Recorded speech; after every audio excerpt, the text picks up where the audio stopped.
And also, apparently I'm gonna do voice again today. Yay! That's gonna be so hella weird going back to.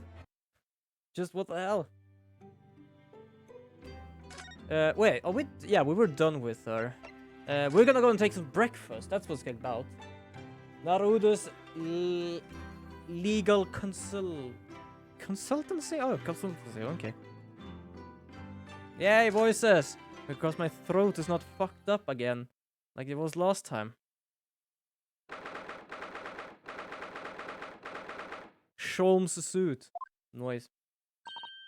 Oh, is this the first one I'm gonna do? Morning, Runo. Morning, Susie. Jeez, I kind of forgot what she had, actually.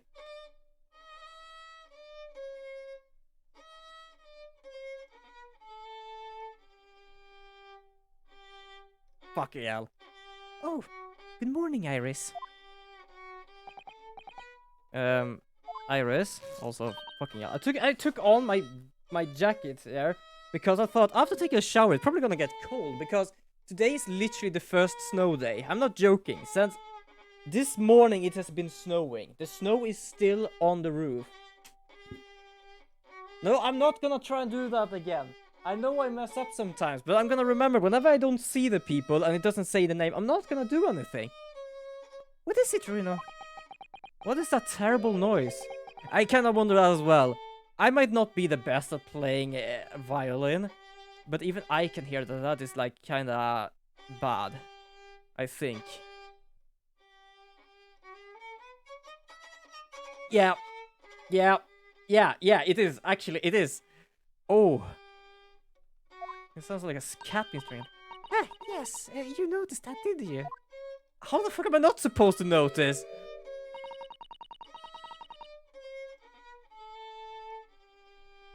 Because I still kind of learn some stuff about the whole violin thing. I have to learn more. Also, I don't know why, but the kind of fun part is I have seen a lot of like Sherlock stuff. I can understand. There are so many things here that's like resembles Sherlock's. Like Sherlock a lot. Kind of fun is even gunshots in this Sholmes thing. Is he? I'm gonna be honest, because of how bad it is, I cannot even hear that. But apparently he has been shooting VR up in the middle there. In the what is it? Is it Holmes it's called? In the Holmes series, or Sherlock series, he does a smiley on the wall because he was bored. In the movies, I think he did something at the same time, but I don't remember what it was. But why did he actually do a VR? Also, is he actually gonna have a Moriarty person here? I'm very curious about that. It was discussed earlier, but... we discussed it earlier, but else... no information about that. Hello. Is it... What is it? What's the matter with you? Is it like morning time or something? Hello, Mr. Shorts. Good morning?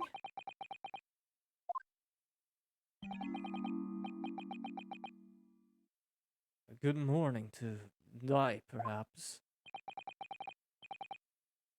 What the fuck is going on with you? You look miserable, and the way you were playing the violin before. My analytic mind is dead. Music is dead. The world is dead. Yeah, Monday be like, yeah. Oh, I don't know if you've seen that one, but actually, I have a clip because when you're talking about Mondays, the Lamadia, who I'm following, I've been watching some of lately, but I used to watch much more of her before. I actually made a clip. It's literally a Monday clip, and I just fucking love it because it's just literally the only thing you need to do is listen to this clip. So I don't need to play it, and I don't even need to link it. I'm just gonna link it. I'm just gonna like play it in the background. Just need to find it. Hold on. Oh, I can. Here is a scroll down. No, not that one. I'm just gonna see and find it here. Just a normal Monday. There's so many Mondays from her. What is it with her Mondays? No, is it earlier? Is it this one? Oh, this one. So this is her on a Monday. If you've lived all your life in a prison, how would you know that you are a prisoner? I don't know what to tell you other than it's a Monday and you need to chill. I don't know why, but I fucking love that part. Each time you just talk about Monday, I just remember that one. Like, yeah, that's more or less just what a Monday mood is. Literally just talking about philosophy, like, just shut up, please. Damn, this blanked existence. That's all it is, my dear fella. Yeah, that's funny and too reliable. Like, for some reason, I have so many Mondays, and probably because she did a lot of Monday things. Hold on, just for fun, I have 3 of them at least. So one, she was playing something called Dulac and Faye Dance of Death, where, by the way, the one that is talking right now is more or less a dog. She's literally Morgana, I think it is, but it's literally just something about I think it was on a Monday. That's hell. I just fucking weird. I drew a penis with my mouth. That's literally on a Monday. That's what's happening, and also apparently another Monday. I just heard a really good rhyme when she was playing Resident Evil 7 when the father comes back after the car fight. Ah, fuckity do. Hello, I forgot about you. I like that one as well a bit because it literally just became a rhyme. For some reason, it just became a rhyme. I don't know why, but I think the best one is the first one because it literally is just Mondays. The rest of them is just it's just on a Monday, and for some reason, everything just seems to go hella weird for her when it's a Monday. But yeah, the first one is absolutely the best. I don't know what to say other than it's a Monday and you have to chill. That's absolutely way relatable to any Mondays whatsoever. I'm afraid I don't understand. Well, Iris, isn't time we ate? Some dry toast and insipid coffee for me, if it's not too much trouble. Ooh, cat! Cat! Oh, that's adorable little cat! Pick it up, pick it up, pick it up, pick it up, pick it up, pick it up, pick it up. Oh, look, it's Wagahai. Wagahai. Hold on, is that a pun for something? Now I'm so curious if it actually is a pun for something.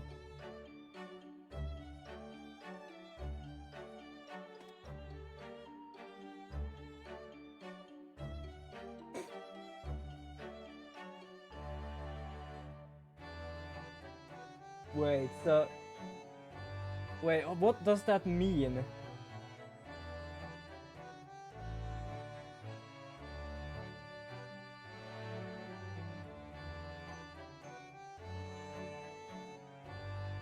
What does that even... I'm trying to figure out what that means.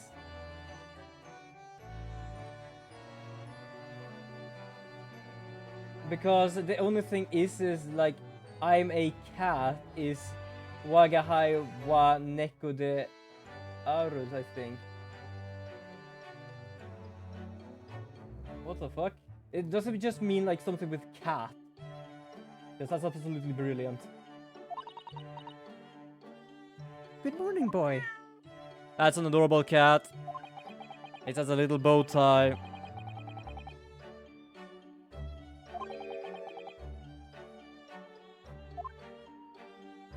Someone put it there. Well done, everyone. Time for breakfast. Oh, wonderful. Let me help you, Iris. Oh. It will be indeed a fine day to die. Jesus Christ, what's the matter with you? What's going on with this guy? Yeah, it's the printer. Or writer. Well, whatever it is. It used to be a huge ass machine on that one. which is literally just a writing machine.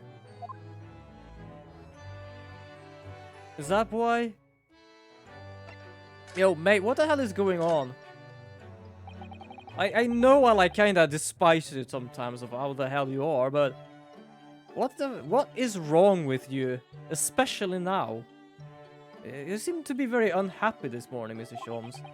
What happened?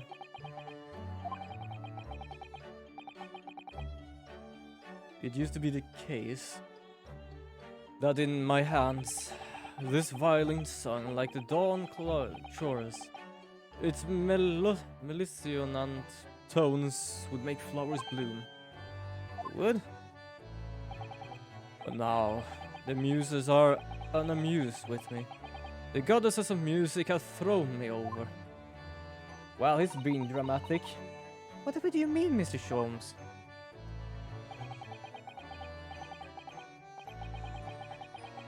For hours I abode, for days even. Through the night I have endeavored to no avail. That sound, my tone, is lost. A brilliant, clear, unwearying tone. Well, you managed to get some emotion there. Gone forever. No recitals of unbridled emotion. Okay. Well, you haven't been practicing much lately, have you, Hurley?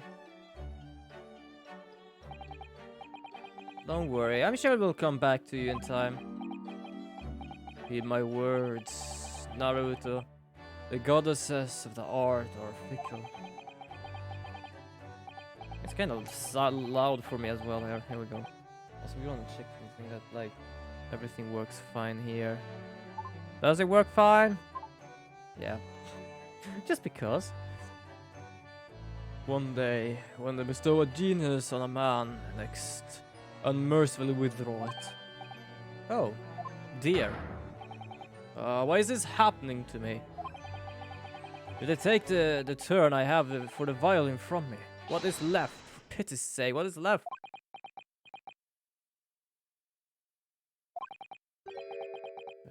Deduction, perhaps? Is that what you're known for? Fuck, I kinda just wanted to press that button now. Fucking hell, I have some. I added some soundboards now, some goofy soundboards, because of last time. I tried to find if I could find the laugh and stuff, because it was so difficult to find, and I found two pretty good ones. Mr. Sholmes, I don't like to pry, but your desk looks rather empty today. Well done, Mr. Suter. Your observation skill, do you credit? Oh, no, Mr. Sholmes, they're pale in significance when compared to yours. You struggle not to notice, wouldn't you? You mean Hurley's great analythoscope? That's at Windy Banks now. What the fuck is a Windy Bank? Sorry? It's at a Windy Bank. No, Windy Banks. The pawnbrokery. Ooh. Wait, there have not been any cases lately or what? Wait, you mean you pawned that enormous machine of yours? Also, I thought it was a writing thing because of the book thing. It has some considerable value, you see. Quite undeserving. But isn't that an important machine for your work? I do wish you had consulted us if your situation had become so desperate. I should have gladly passed what little income I have to you. Dear madam, things are far from desperate. But the pawnbroker has your wonderful machine. How can it be anything but desperate? Making use of a pawnbroker is quite ordinary here in London, I assure you. It is? It doesn't sound ordinary at all. I don't really use one. It would seem that neither of you fully understand how pawnbroking works. What's to understand exactly? The only thing I understand is you can get money from something that you can pawn in there. and they keep it for a while. And if you're capable of paying it back, then you can pay it back. But if it goes a certain amount of time, they can do whatever they wish with it. If I'm not mistaken. I have never done it before. What do you mean when you said that you didn't truly understand how pawnbroking works? To the people of London, pawnbrokeries are akin to banks. Banks? On Monday, merchants relinquish their finest jackets and trappings to the pawnbrokers of choice. With the money they receive in return, they are able to trade happily through the week. And then on Sundays, they go to recover their things using the money they earn. Yeah, so I was right. I had no idea. It must have been a fascinating lesson for us. So I was actually right. That's cool. That's neat. I'm always just guessed, to be honest. Everyone does it, you see, especially people in inner London. Are we in inner London or outer London? And should they have money to spare, they would purchase another fine jacket. Not to wear, obviously, but to pawn, should the need arise.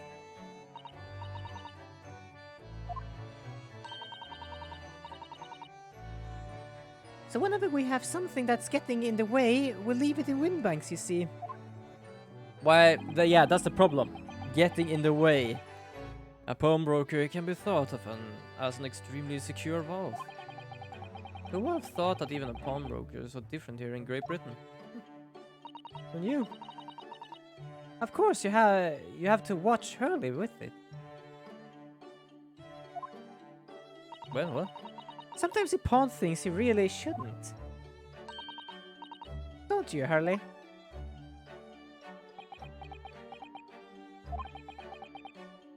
What does it matter? Oh. Well, on a scale of 1 to 10, how knackered do you think you are now? Because you read Saturday or Sunday. I have no fucking idea.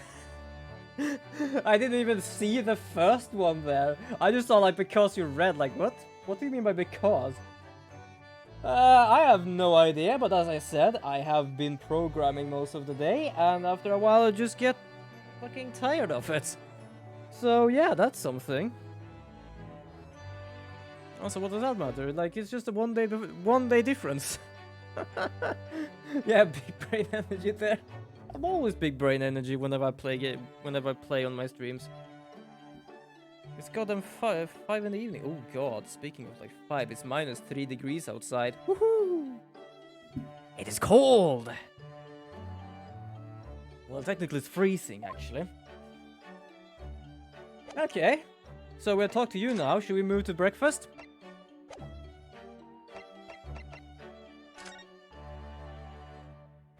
Oh, hi there. Also, I still don't understand. We've been here 2 months. I still don't understand here about the whole situation here with these two.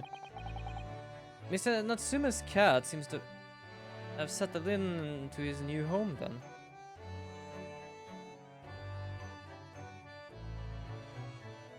Wait. Sorry, I am...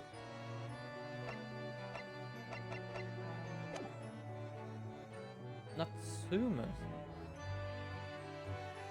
Oh, wait. Natsume, wasn't that our Japanese friend? Is that his cat? Oh yes, I become very attached to little Waggy. It will appear his previous owner is completely forgotten to him. Cats are unfeeling creatures. Their meows as empty as the heart of the muses. Jesus. Oh, look at that. Yes. Hold on. Can I like can I take away the text? I want to see this. He's just holding the cat.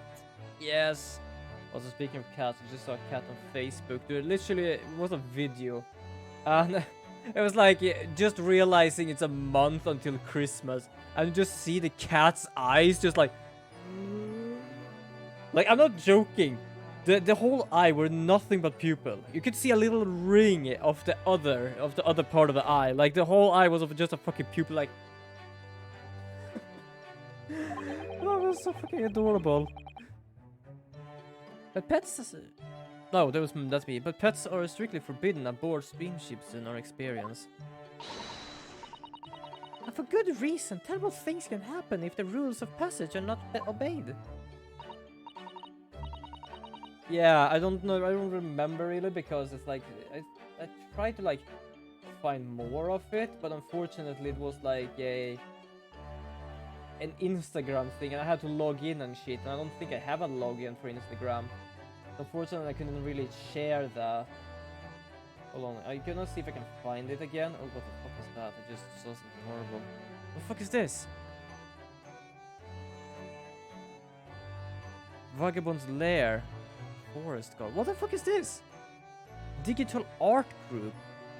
If you're wondering what I'm looking at, it's literally like someone fell into a hole. They managed to find a coffin or something. They opened it and was there some horrible fucking face in that thing. This is my Facebook, by the way. Okay, that's an interesting thing. There's so much weird shit here. Whoa. More cats. Hold on. It wasn't that long ago. Like, if Facebook actually keeps its history, it should be here. If not, then, well, F you, Facebook. Which I get the feeling it actually does. Like, what the fuck? The funny part is, I'm now on November 27th. Hold on here. I just started Facebook. 43 minutes, 5 hours ago, minutes. Oh, they actually put up a Christmas tree. My neighbors have put up a Christmas tree. Okay, yeah, I have no goddamn idea. What the hell? Is it on mine? No, it should not be on mine. I cannot find it. Yeah, I cannot find it, unfortunately. Well, I don't mind, because Maggie is adorable. Yes, he really is. Oh, yes, what about the door? I don't remember seeing that tiny thing in the main door before. Where did that come from? Oh, you notice. You're observant, Bruno. What is that thing? Look, I used this. It's my latest invention. Her music.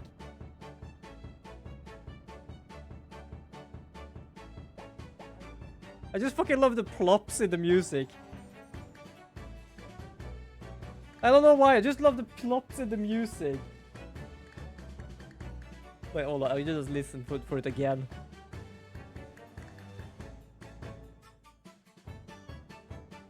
I'm gonna take a time, I believe. Also, what is that thing? Yeah, what is that? I call it the cat flapomat. Cat flapomat, what the hell is that?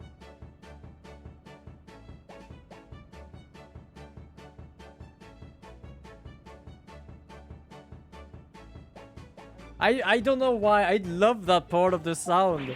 I love the part of the music. Just the fucking bloody plop part. Oh gosh, a machine for making doors just for cats. That's right. It can make a cat flap for a little furry friend, like Waggy in seconds. I can do it in any door at all, no matter what it's made of. It's very powerful, you see. Wouldn't it just be quicker just to make the cat flap rather than making a machine to make the cat flap? Well, yes, but now I can make cat flaps anywhere I like. How many cat flaps do you need? Also, it's so weird saying cat flaps. Oh, I think it's wonderful. You must make one for us in the door of our office upstairs, Iris. She really knows to come up with unconventional invention, this girl. Also, the worst part is it also has a trigger like a goddamn gun. Everything she has a goddamn trigger. Is someone getting triggered here or what?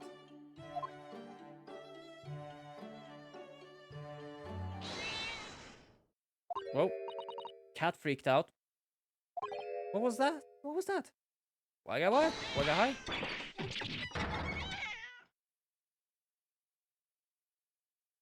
What the shit is going on?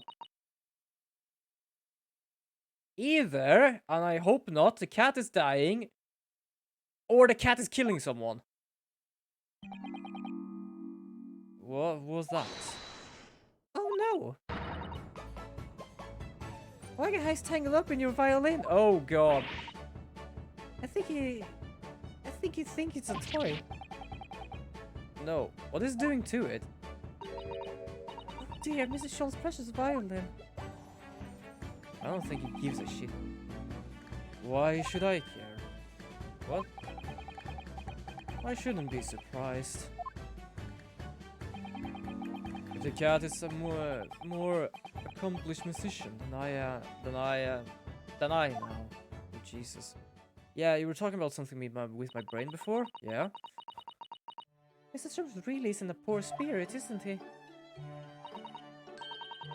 Well, anyway, I'll put it back when it lives.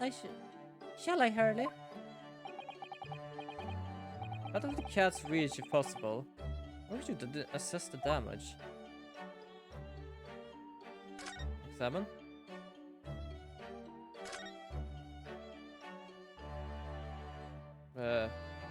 Looks fine to me. So this is the violin, huh? It's a Stradivari, one of the finest violin in the world, made by the renowned Italian luthier Antonio Stradivari. I think, if I don't remember incorrectly, it was like the best maker of these kind of things. I happened upon it covered in dust, languishing in a pawn shop down a nondescript back alley. The broker had no idea of its value, so I was able to purchase it for a mere 55 shillings. How honorable of you. Until today, it has been my favorite companion in every great Paganini-inspired performance I have made. I ask you, is there a reason to live in a world devoid of music, to tolerate this blenched existence? No. There is none. I kind of more or less half forget what sort of voice I gave him, so just doing some half stuff for him right now. Mr. Shams? What, dear madame? My thoughts are preoccupied with fancies of release from this dull routine. Well, it's about the violin. It looks very different to normal, don't you think? Hmm? What do you mean? Oh, Susie's right. The tone of the wood is completely different. Not us at all. I'm sure there was no crack here before. Wait, it's not even the right size, is it? What's this? Also, I just realized we're in the part called the Hound of Baskerville. What does this have to do with that? I'm terribly sorry to have to tell you this, Mr. Shams, but that instrument isn't a violin at all. It's a banjo. Well then, what is it? I believe it's an entirely different instrument. It's called the viola. Well, Mr. Shams, are you alright? You're right. You're quite right. This isn't my faithful Stradivarius. So what pray is this piece of stringed flotsam? So what you're talking about is that because you couldn't play before, you just got depressed. And now you realize it wasn't you, it was this thing not supposed to do whatever it is. What the fuck is a viola? I'm so bad at this because like I was searching violin and violi. I think it's like two different names in Swedish and both of them are the same thing.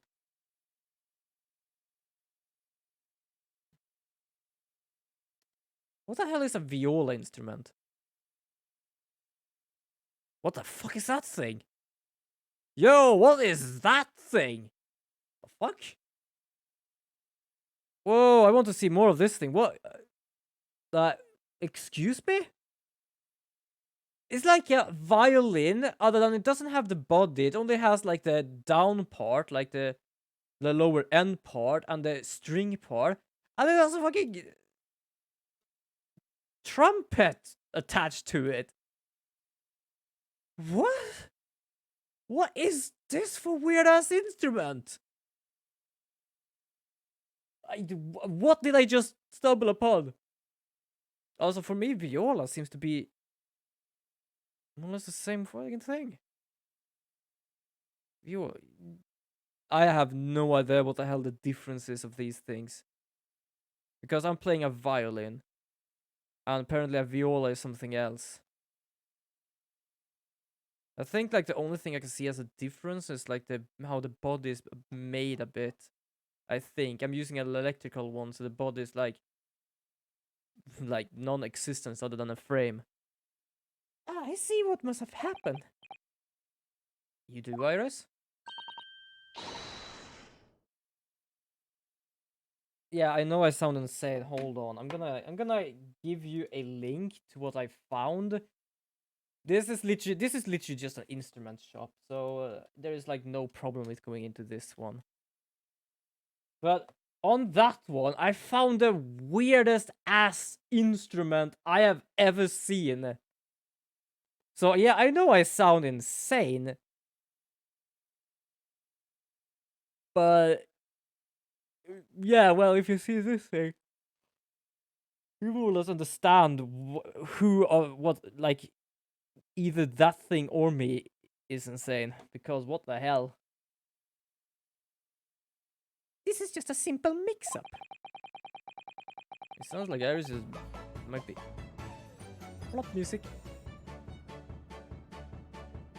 Plop, plop. It sounds like Aries might be able to tell us exactly what's happened if we ask her. So ask her.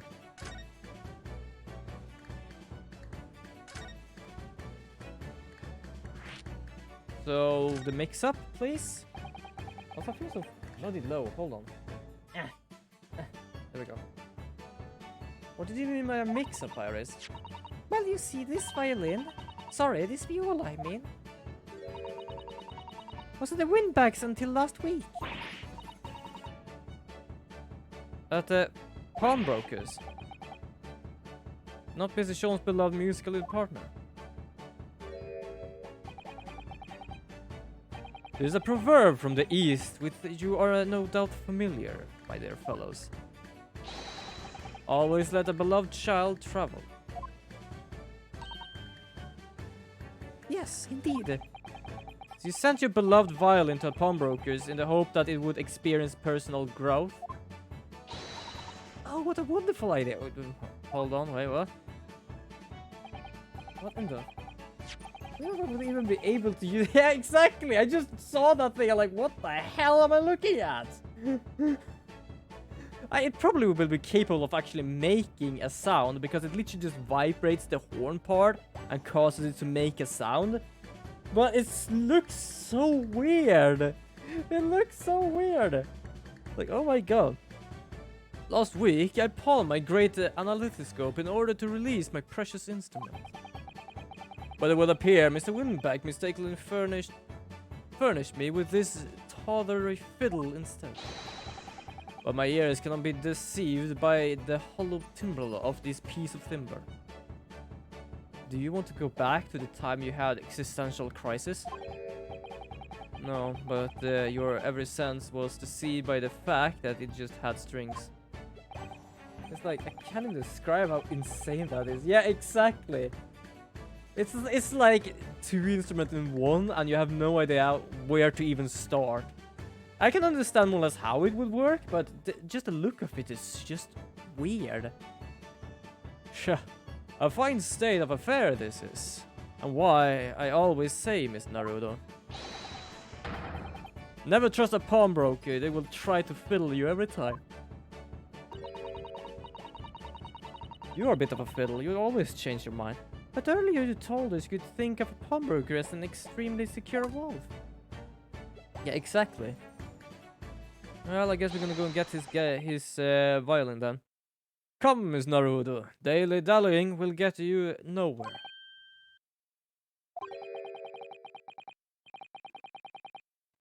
Crunching your toast with a vacant aspect, freshening your coffee so obtusely.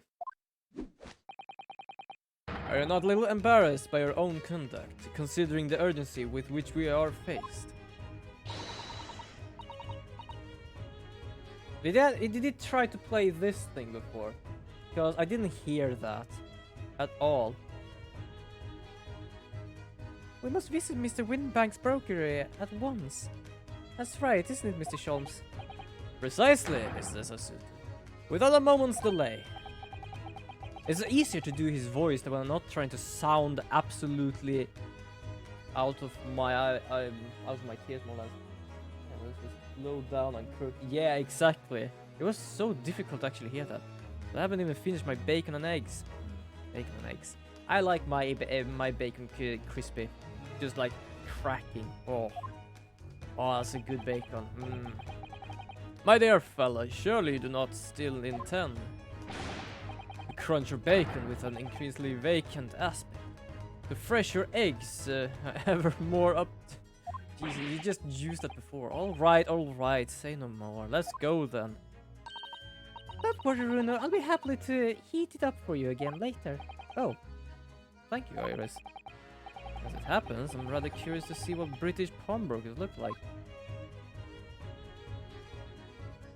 Iris is a great person, to be honest. So we can go to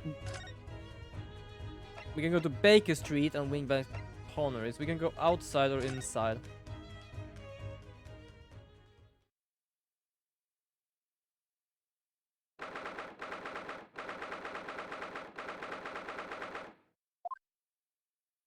I see Pinocchio. Is there anything interesting in here? Lots of hats. Well, many hats. I'm so tired and hungry right now, and I really want to cook, but damn, I'm in a bit too tired to do dishes.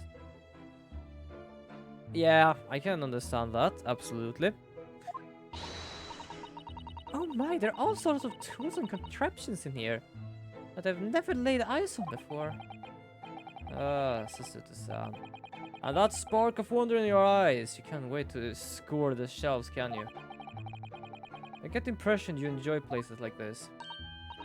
Oh yes, I don't know why, but seeing such a lot of things, I don't understand. It's a real thrill to me. My dear fellows, let's not forget why we're here.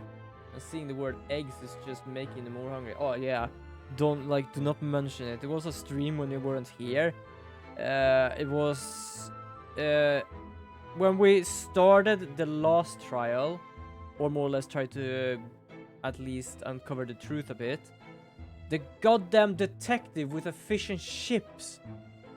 I was so hungry then, and he just stood there and ate over and over again. I'm like, oh my god, you absolute bastard. Oh, Mr. Sholmes. I didn't actually understand you were coming with us for some reason. We are calling on matters of business, not pleasure. And clearly Mr. Sholmes means business too, judging by the spark of fury in his eyes. Oh, I was wondering, like, who the hell is speaking now? But it's literally behind there. Hold on, I'm just gonna... there we go. I'm gonna hide out for a moment just to be able to see the guy. Oh, yeah, there he is. Ah, Mr. Holmes, welcome back, sir. Did you hear that, brazen welcome? Well, yes, we're potentially customers after all. We are disgruntled customers, Miss Naruto, and it's time to inform Mr. Winback of our ire. Come, the fight is afoot. Okay, about a violin, apparently. I really have to continue learning to play my violin, to be honest. Naturally, we'll call this, which I retrieved from you some days ago. Yes! This second rate is not my faithful instrument, Mr. Windybank. The color of the wood is different and there's holes in it. It's not even the same size. A wonderful summary of our observation, Mr. Sholmes. I am so sorry. I'm so very sorry, sir. How utterly unforgivable of me. I'm an inexcusable mistake for a pawnbroker. There is one way to make amends.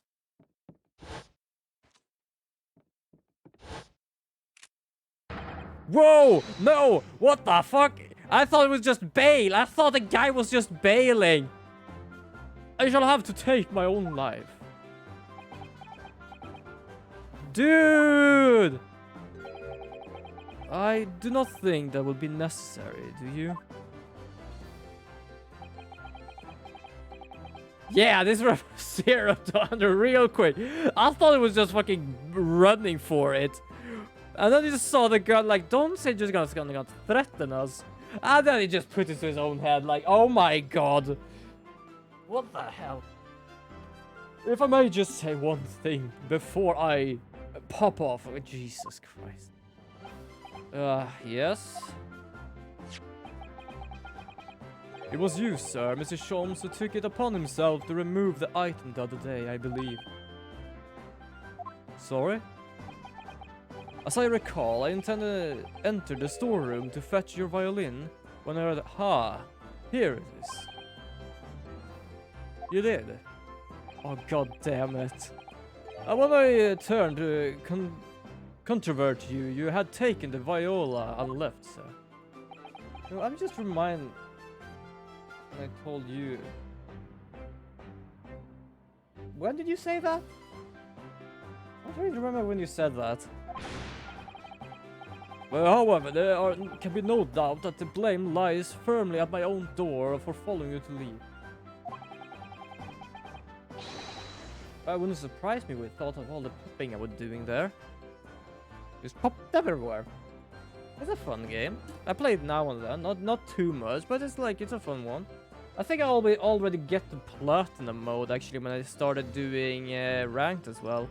Because I literally did yeah, you have 5 matches to do before you can actually get to rank, because we will just evaluate you and yeah, you're platinum apparently. Like, the fuck are you talking about, mate? So I shall not grumble or grouse any longer. May this guilt die with me. No. There, fella, this fault is mine.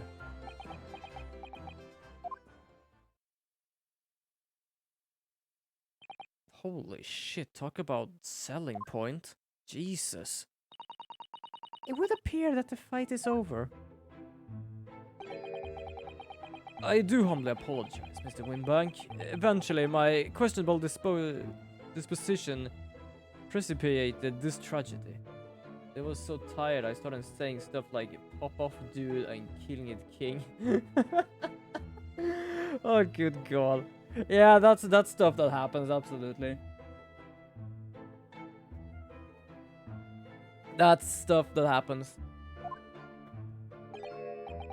Well, it wouldn't be Mr. Sherlock Sholmes without that. A questionable disposition now, would you? I do believe you may be right, sir. Is this a laugh or cry, I suppose? You are, it must be said, one of my more challenging customers. I needn't remind you of the peculiar collection of items you brought through my door in the past. Oh, peculiar items. In the extreme, ma'am.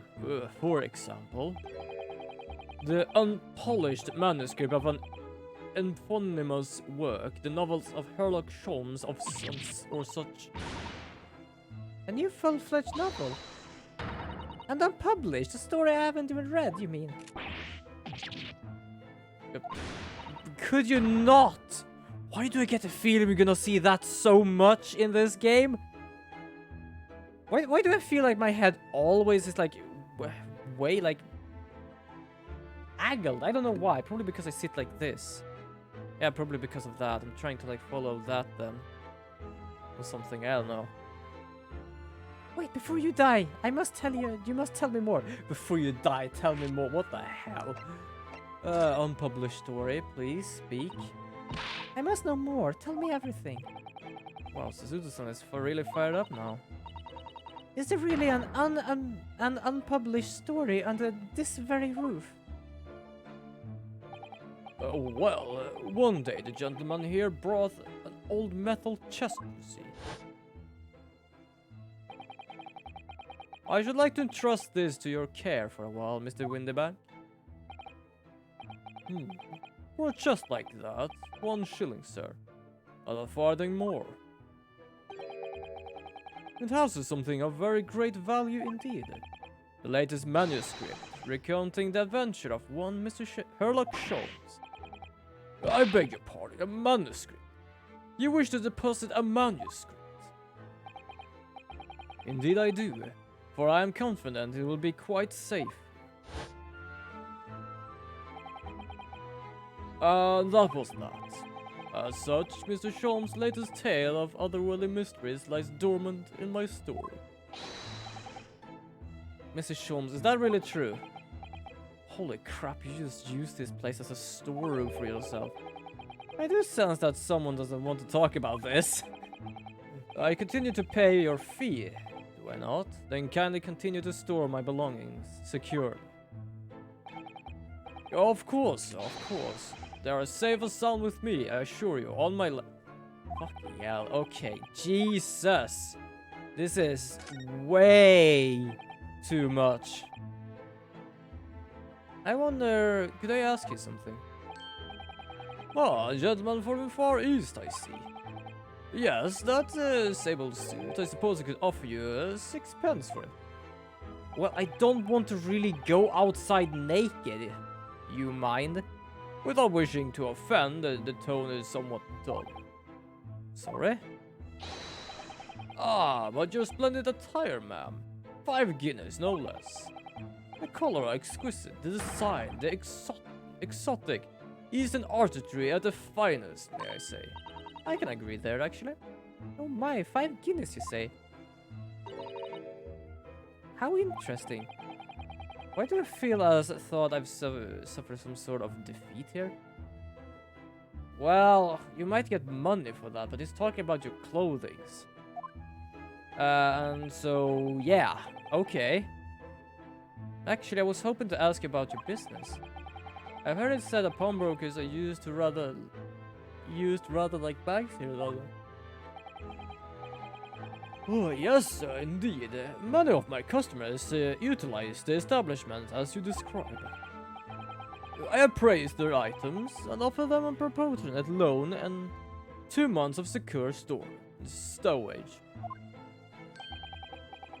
If in that time they repay the original sum to me plus the agreed interest, their items are happily returned. Hey, Turtle Girl! Welcome to the stream! Welcome to the stream. We're talking about this guy that's... I am not even gonna, like, sugarcoat this. This guy is more or less suicidal. We're talking with a pawnbroker. I'm fine. Apparently a bit tired, because I've been sounding insane today. Yeah, I'm a bit tired because I've been trying to do programming the whole goddamn day today. Or more or less, at least. But yeah, you're probably gonna see it because this guy is a pick up. Like, holy crap. No, I'm not gonna. Yeah, he's like as we said before, it went from like 0 to 100 because he literally was about like he was said the only thing as a pawnbroker I can do, and we just see him turn around and run away and thought like, oh, he's gonna bail it. I see a gun. Oh, he's probably gonna threaten us. And then I see it hit to his head. I'm like, okay, this took a turn. So yeah, so if we just manage to more or less make him a bit uncertain, we will see it, unfortunately. Then the items are offered for sale in my shop, as you can see on the shelves behind me. That's kind of neat though. I've never been to a pawnbroker before. I kind of more or less half understand how it works. They can just put items in, get some money, and if you can pay it back, you can get it back, but only on a certain time. Then after that, everything becomes like a sailing item. Let's sale item. Sell. So I don't know. Sailing. That's right, ma'am. That's right. Which means some considerable responsibility rests on my shoulders. Should a customer precious belongings be lost, the only recompense is for me to end it all. Yeah, we were talking about the gun before, and it is more or less sincere when he says that. The very idea, Mr. Windybank, is an absurdity. Oh, now I see. Yeah. One should never talk of one's demise so casually, says the man who was telling us it was a good day to die only this morning. He actually did, because he just sends a lot of things here. And apparently he sent his violin here and managed my mistake getting a viola. Tried to play it this morning and got depressed because it sounded like a strangling cat. And it literally just said we just said good morning, and it just answered, it's a good morning to die. And like, okay? Who pissed in your milk? And let us not forget that I have already helped you to take measurements to ensure such tragedy never occurs. I'm gonna show him has his hat again. It doesn't look right without it. I've seen it like I've seen it like down recently, so trust me, like just seeing without the hat is nothing. Oh, what sort of measures? I engineered a simple device which Mr. Windybank has installed here in his shop. I call it the red-handed recorder. Is that not so, Mr. Windybank? What's that deep? Oh, what's that? That's a sign. I just said, oh. That's the sound I do when I do a sign. What on earth is a red-handed recorder? Use your eyes, my dear fella. There are two just below the ceiling. What? Where? Okay, so you cannot see it on the image. You literally have to see it there. I can see what appears to be a camera attached to some sort of timing device. Very astute. Very astute. It is indeed a camera furnished with some 100 pieces of celluloid film. Holy shit. And every 30 minutes precisely, the camera automatically records on the appearance of the shop. So it's a security camera. Neat. Here, I have an example I can show you.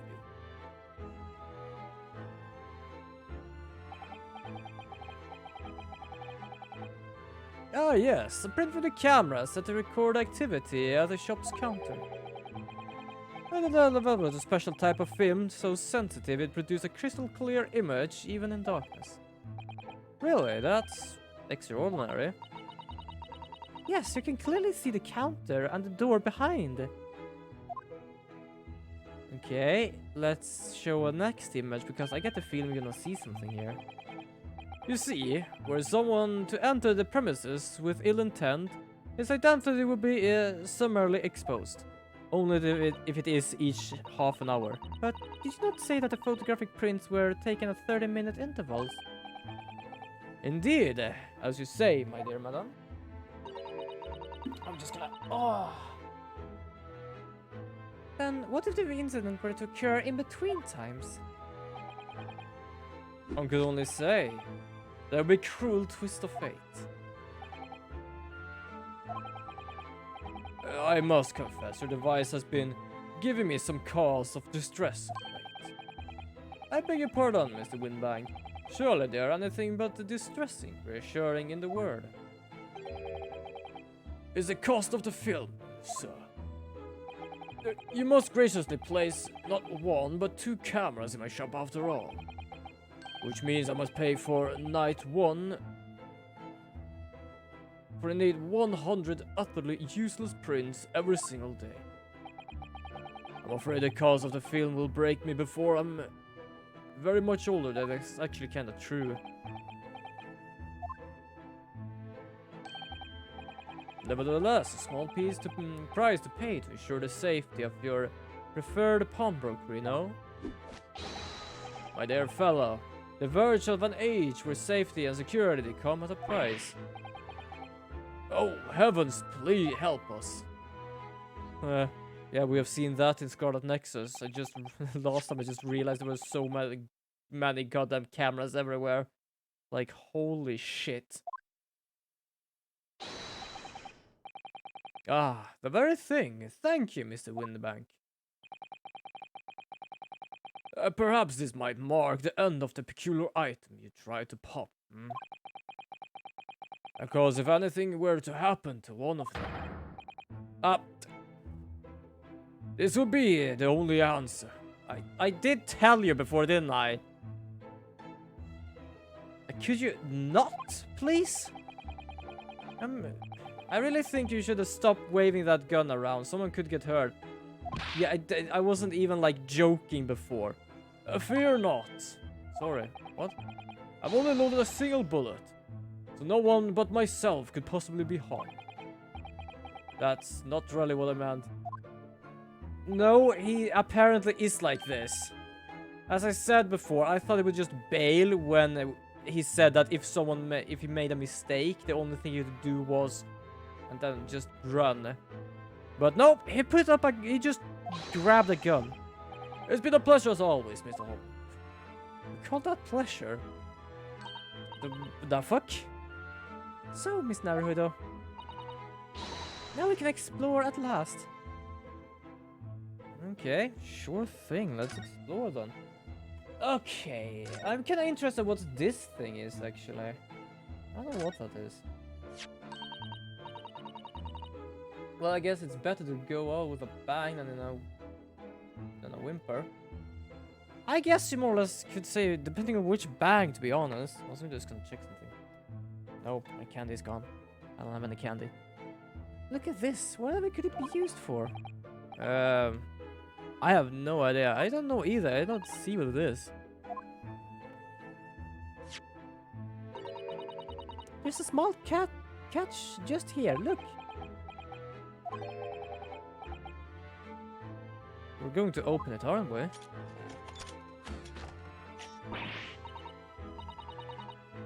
Is that like a 3D scope or something? I don't know what you could call them in the old days.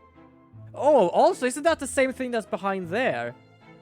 Isn't that the thing that you just scroll on and it are like images that moves around? It kind of looks like that.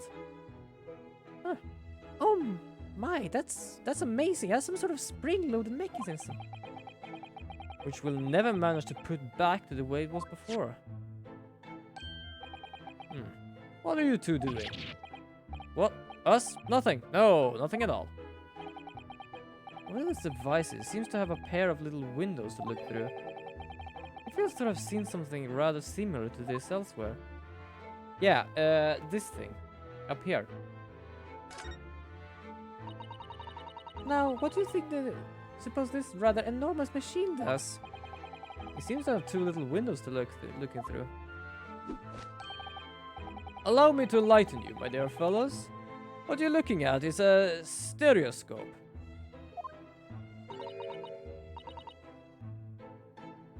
It's a stereos. What the heck? Fascinating. It's aptly named, I'm assure you. Look through the eyepieces and you see for yourself. Oh, I should be delighted to. Excuse me a moment while I just have a look. Just before you do, there is something I should point out. My dear fellows, in order to see the images properly, stereoscopically as they were, you will need to be cross-eyed. However, if that is beyond you, it is of little consequences today. Alright then, I'm going to try. I'm just waiting for the image to literally just... Mr. Harold, you must see at once. Alright then. So I need to be cross-eyed, like I'm trying to look at my own nose. Okay, should we do this? I have done this before. I used to actually play some sort of game on my phone where I'm supposed to like find 5 differences. So I literally just crossed my eyes to be able to see like how it goes on, like what actually is the difference, because where it's like blurry and stuff is like, ah, there's a difference there. Hold on, I'm gonna do this. Fuck, am I?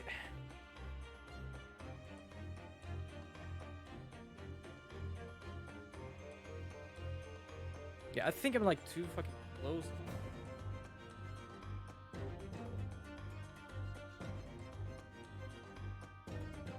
Either that or she's hella blurry, but yes, it's 3D. I don't know if you saw that on me, to be honest, because I literally just did that with my eyes, just nyeh. What the? I don't believe it. It's just a photographic print, but it seems like you could reach out and touch it. What was it? What was that?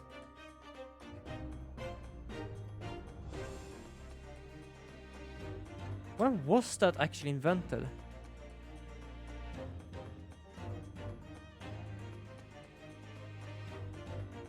Invented. The earliest stereoscope is a device viewing stereoscope part of separate images. Deciding the left and right eyes views the same scene. Yeah, but when? Ah. Sir Charles Whetstone consulted him with Titian Armor Ray, who described Whetstone's discovery in his book of human psychology. Claimed that Whetstone was about to publish an essay about it. Wait, Holmes' stereoscope? In 1861, Oliver Wendell Holmes created and deliberately did not patent a handheld, streamlined, much more economical viewer that had been available before. Holy crap, though! So, like, 3D images came to be born around, like, 1800th century.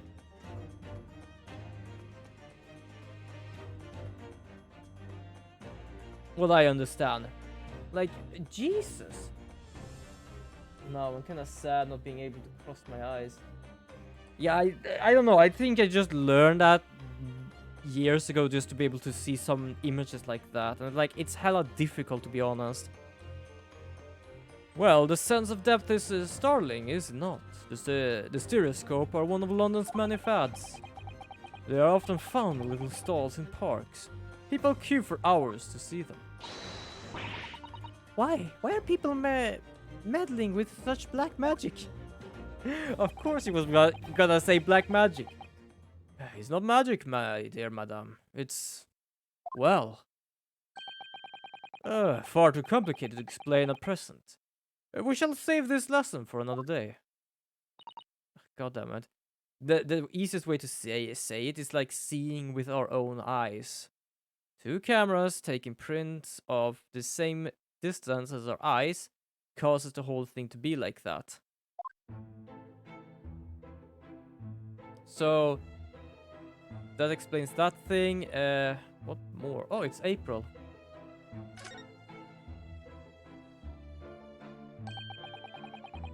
That's not a calendar you could easily miss, is it? 5th of April. Today's date. Nice.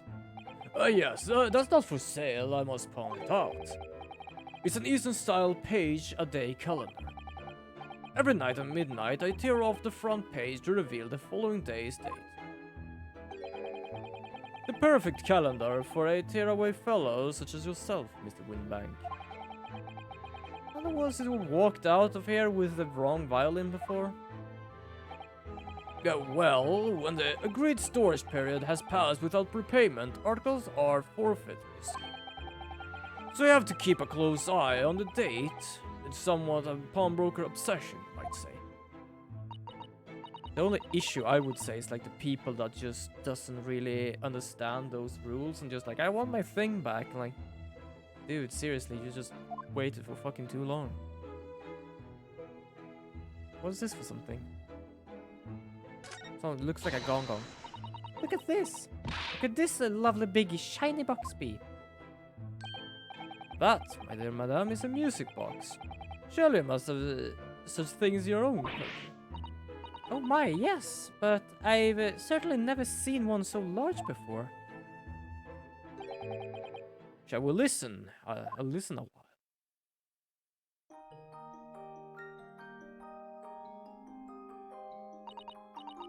That actually sounds pretty good. Oh, what a sublime sound. It's like the music of angels. I never heard anything like it before in my life. This particular specimen is one of the larger varieties, commonly found in public houses and restaurants. So it's like more or less a very early jukebox. There is a metal disc inside on which the notes to be played are recorded. Simply by replacing the disc with another, any music you care to imagine can be played. My goodness, what a simply delightful machine. Indeed, though the popularity has waned recently with the development of gramophone, of course. So gramophone, so that one is like an early thing, then came gramophones apparently, and then more or less they made something like gramophones and that is literally just a music box. Science and technology advances at such an overwhelming pace. Okay, let's check some other stuff. I just don't know really what to check here. There's like much bloody shit here. What an assortment of things there are on the shelves here. Crockery, footwear, clocks, watches. Almost anything you care to imagine. Those are forfeit items offered to sale by the pawnbroker. What does that really mean though?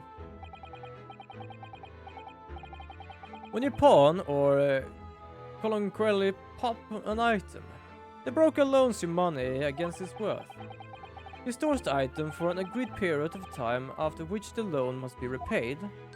If not, he is free to display it in his shop for sale at a price of his choosing. Ah yes, now you explained it, I'm noticing little price tags and everything. Of course, simply by paying the agreed interest on the loan, one can extend the period of safekeeping. So you may pawn that black garb of yours without fear, my dear fellow. My treasured university uniform. Never! It embodies my student spirit. What? Not a tuppence for it? That ain't fair, and you know it. Wait. Sorry, I'm doing voices again. I thought it was talking about me here. There's an argument brewing over by the counter. Hold on, I'm not gonna do voices. I'm doing the mistake again. Come on, that can't be right. Have you ever had on proper butchers at... Is this Gina? That's in all I need to see, young girl. It is Gina! Just because of like the way the text were, I more or less thought it was Gina. Wait, do we know? I surely recognize her. I recognize the text. Oh yes, the young lady from the McGilda's trial 2 months ago.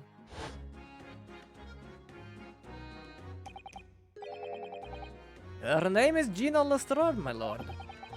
She's a chancer, earned her crust amongst the large crowd, relieving people of the purses. What commonly called a pickpocket. Yeah, she's the one with...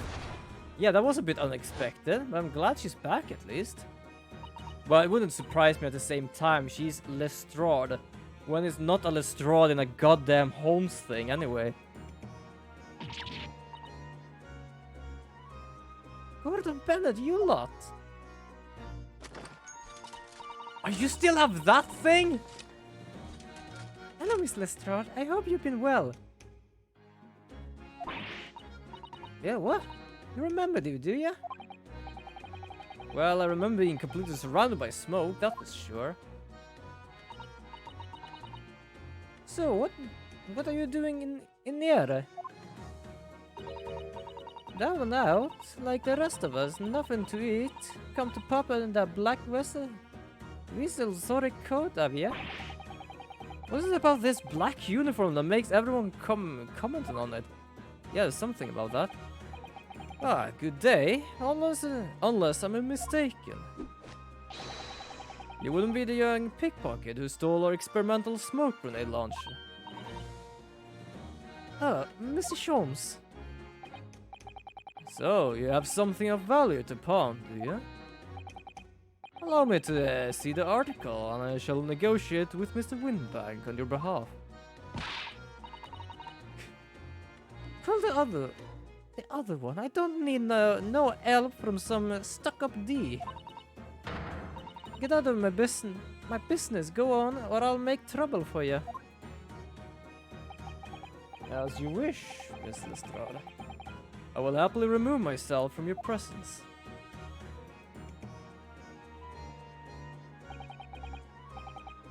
He's really done it. He's gone. He literally just left. I'm sorry, but as I said, there is really no room for negotiation here. What's the thing he has in his hand? I don't know. Some kind of metal disc? I guess that's a metal disc for the music box. And you, go on, leave me alone. No, Miss Lestrade, just pretend we aren't here. We shan't be offended by the slightest. She's waiting for us. Sato-san can really stand her ground when she wants to. Whatever. I'm gonna talk to her. How are you doing? We've been 2 months than last time. Stolen anything good? Somehow I don't really think you were the sort of a person who'd use a pawnbroker, Miss Lestrade. Yeah, well I am, alright. I'm a Londoner, just like everyone else. That's a problem, is it? No, not at all. It's just that, well... Oh, I get it. I know what you're thinking. What you're thinking? That thing probably don't even belong to her. Probably got it on the dive, didn't she? I'm more or less just using a very, like, light voice for her because the text is more worse than the trying to make her voice. Yeah, I can see it written all over your chewy face. Chase? What the fuck? I wasn't about to say face. Well, I might have been thinking something along those lines. You're not going to deny it, Miss Naruto?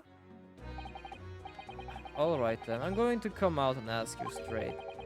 Do you pawn things that you steal from other people? Well, I do not owe best to answer that, really. True. Suppose sometimes. You're not going to deny it either, Miss Lestrade. Okay. Not this time, alright? I swear, that does belong to me. The disc that Mr. Windbags is holding. Perhaps we should see what he has to say about all this. Oh, why not? Okay, so we're just gonna examine. I'm gonna talk to him instead.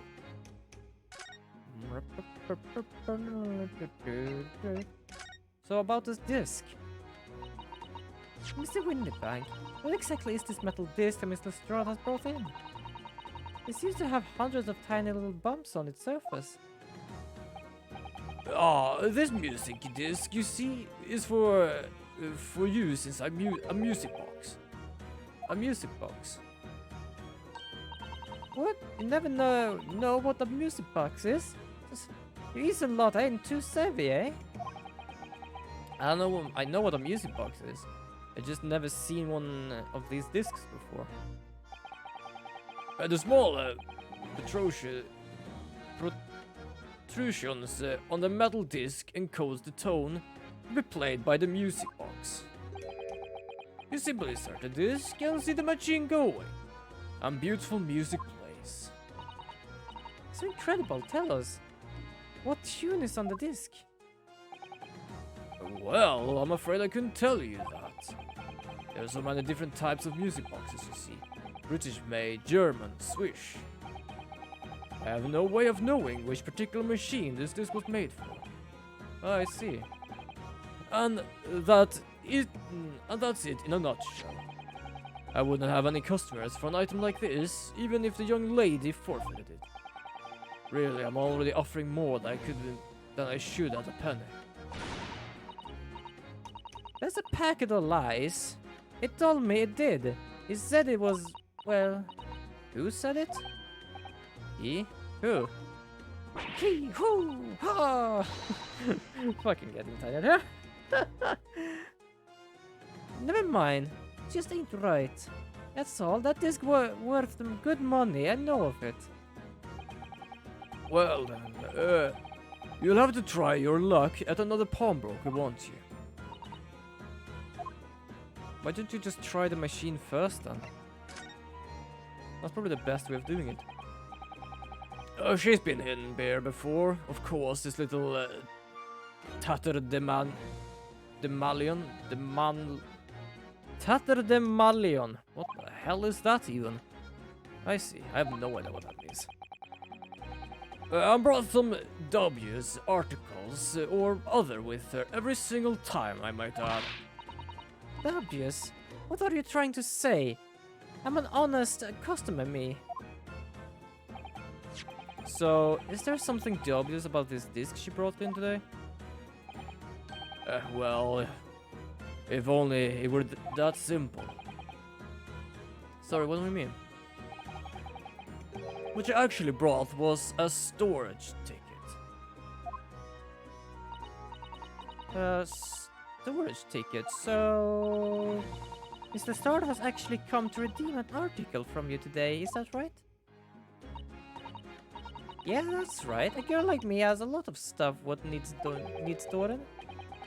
Alright, yes, that's definitely obvious. There's an article in question would have been forfeited at midnight tonight. But she gave me the ticket for it and repaid both the loans and the interest. I was obliged to return the article to her. But what was the article? Do tell us, Mr. Windbank. The little scamp is wearing it, ma'am. Oh, the jacket. It's the overcoat that should redeem. It's a nice overcoat. What? What's wrong? What's wrong with that? It fits, don't it? I mean, it's mine, so of course it does. So, what about the disc then? How does that come into all this? The disc is something else. A new article to pawn. With the girl, a great surprise. That's all. Okay, so new article to pawn then, okay. I'm confused. I thought you said Mr. Lestrade brought in a storage ticket today. Really quite simple. Yes, the child brought me a storage ticket and the money owned on it, as you say. For this heavy black coat which you returned to her care, as I understood it. That's right, yes. And rather unsurprisingly, as soon as the little ragamuffin put the thing on, she went rifling through the pockets. Oh, you mean... What? Don't you know it's rude to stare at a lady? I literally did that. I literally like... Okay. I see. It came from the pocket of the overcoat, did it? If you mean this disc, then yes, exactly, ma'am. And she immediately tried to pawn it. For quite a high price as well. Give it up. I'm just trying to pawn something like anyone else would. Miss Lestrade, may I ask you to deposit the overcoat here? May I ask who deposited the overcoat here in the first place? Well, me. It doesn't really appear to be your size. Me old man? It's me old man, ain't it? Is it, Mr. Lestrade? Yes, it's definitely all rather suspicious.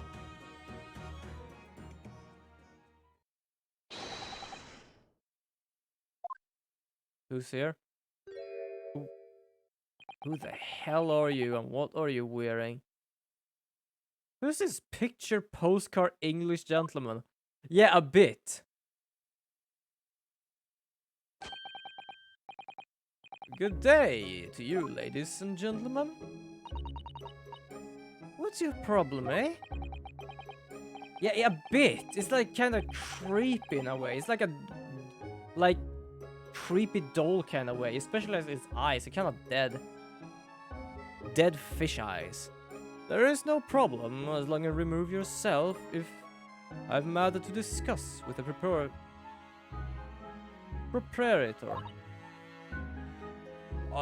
If not, we're gonna call him Ken. And if you intend to make problem of it, I shall see you outside, little girl, for the hiding you deserve.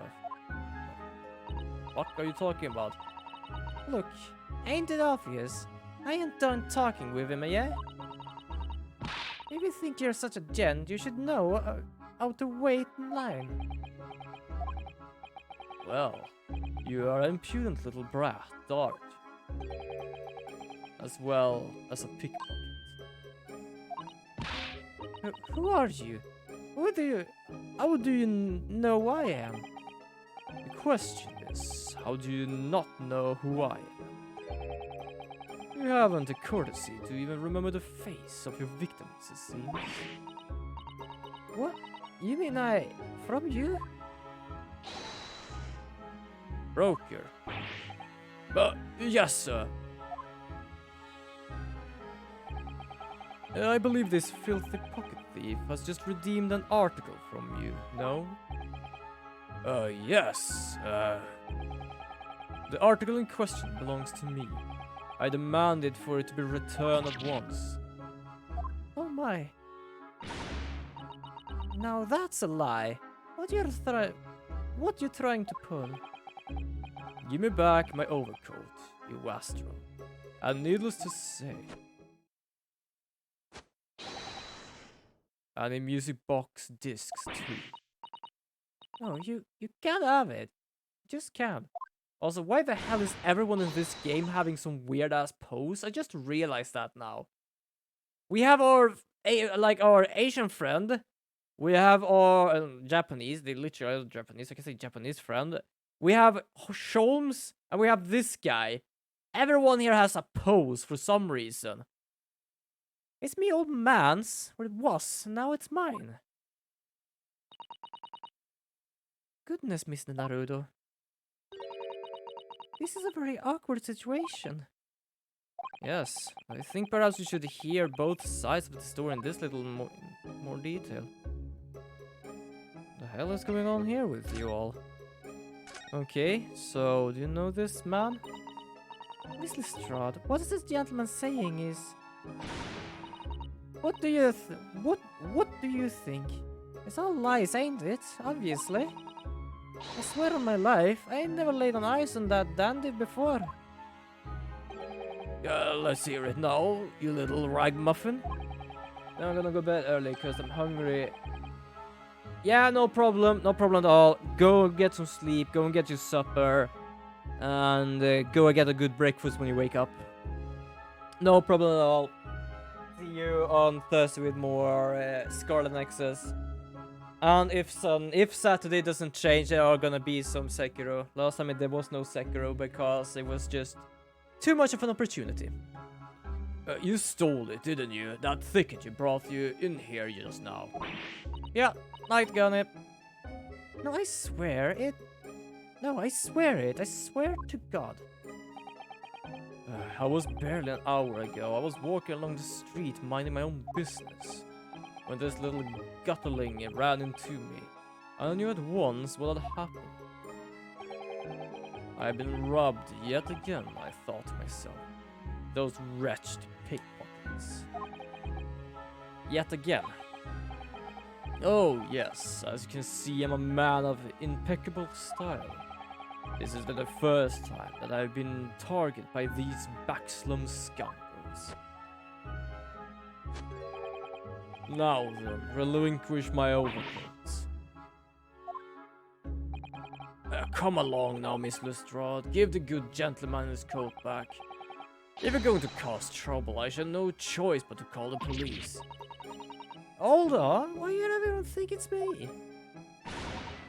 Just look at this Danny Coleman. Do you think I'm the dodgy one? Yeah, I'm gonna be honest. I am actually agreeing a bit with Miss Lestrade.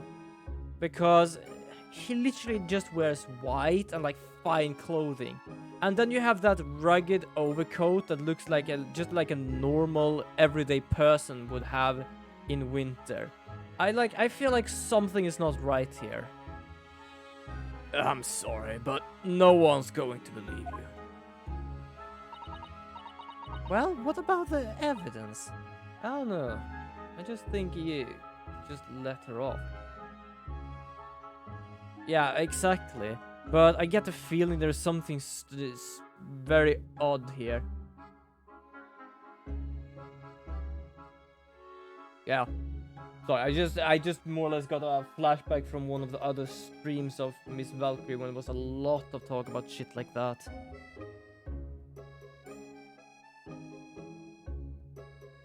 Yeah, I'm just getting the feeling that it's not just that he's rich. Like, that's not what I'm talking about. It's just like, look at that overcoat. Just brown, normal. Sure, it has a little disc in it, but it's like it doesn't fit him. So I get the feeling he has some motives for wanting the disc. Well, what about evidence, yeah? What do you got evidence that I've stole something, eh? Come on, let's see it. Oh, I have evidence, naturally. You what? Okay, what exactly for evidence? This is getting interesting. Evidence that the article Mr. Lestrade redeemed actually belongs to this gentleman? Of course. We need only to consult Mr. Windbag's ledger to know the truth. We'll be able to look up the name of the person who deposited the article in the first place. Yes, brilliant! I'm very sorry, but I'm afraid that won't be possible. Oh. I never ask a customer's name. That's a strict policy of mine. But why not? Well now, as you can imagine, some of my customers have circumstances to consider. A great many of them prefer to maintain their anonymity. This is a shady-ass pawnbroker, mate. Yes, I see. But then, how can you know if an article belongs to that person asking to redeem it? Oh, it's quite simple. Good sir, may I trouble you for a watchword associated with the article in question? Of course, it's...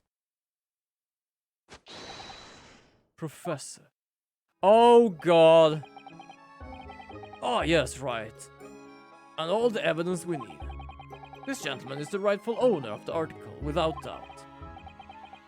A watchword, interesting. It literally said professor. I don't think it might be his name, but I really get the whole feeling of what the fuck his name was.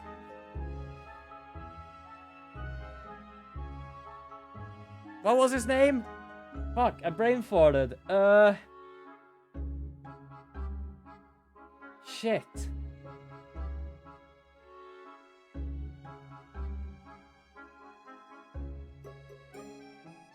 I can't remember who. I don't know. His Holmes' arch nemesis. Who the hell was that again? Fuck, I forgot. My brain farted. Hold on, I'm gonna search that up. Holmes' nemesis. How the hell do I spell? Holmes' nemesis. Oh, it's literally actually exists a game called that name. Well, this is Moriarty. Fucking hell. It's Professor James Moriarty. Jesus. That was so difficult to figure out.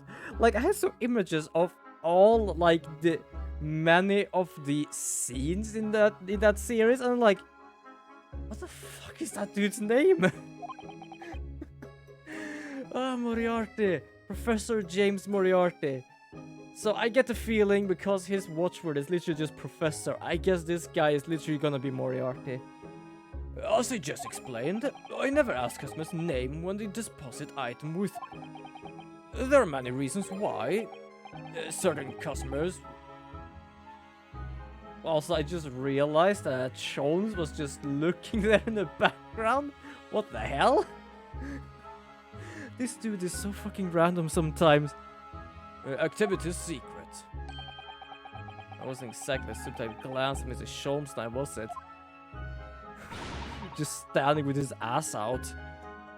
Great detectives has no dark secrets, none at all. Yes, well, anyway, that's why I always ask for a watchword whenever I accept a new article. In many ways, it's like a secret combination of numbers used to unlock a vault. The date of deposit, a description of a watchword, uniquely identify each item. And of course, then I give the storage ticket to the customer.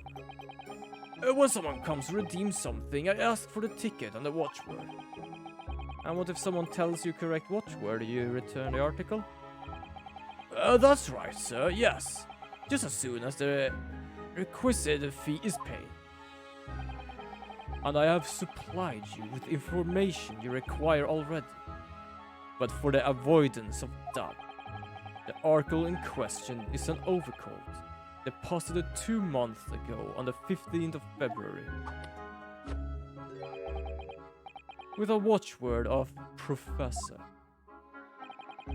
All perfectly correct information, sir. But how? I get the feeling there is some, like, foul play here. Really, this is beyond a joke. There is no further room for doubt. Because it's not like she doesn't like that he gonna take it. It's like, how does he know? I think actually this is gonna be Moriarty.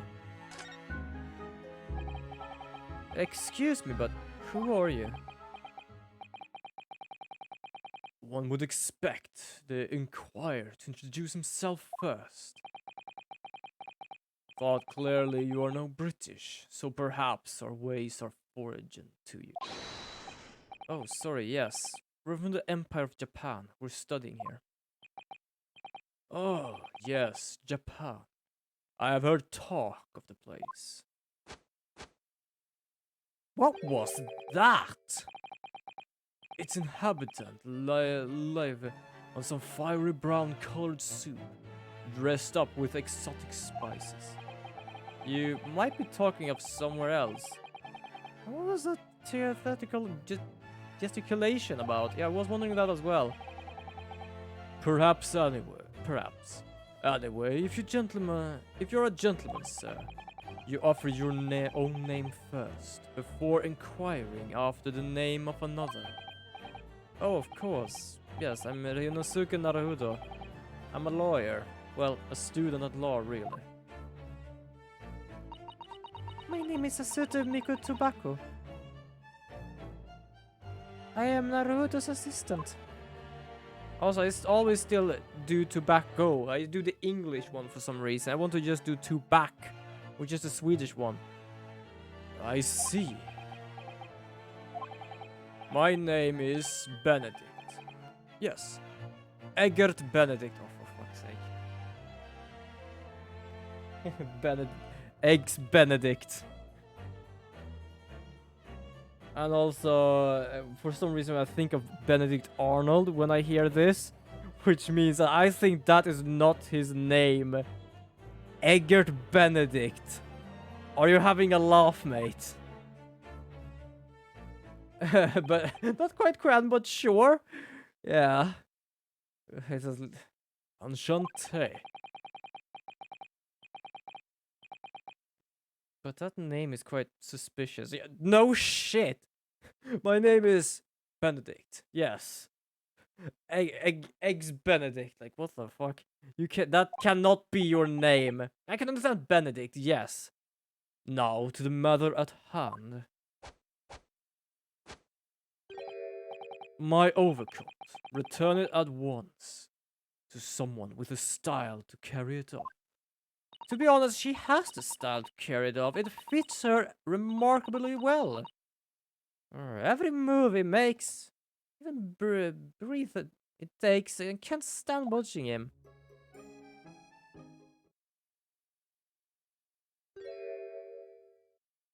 That's so weird now because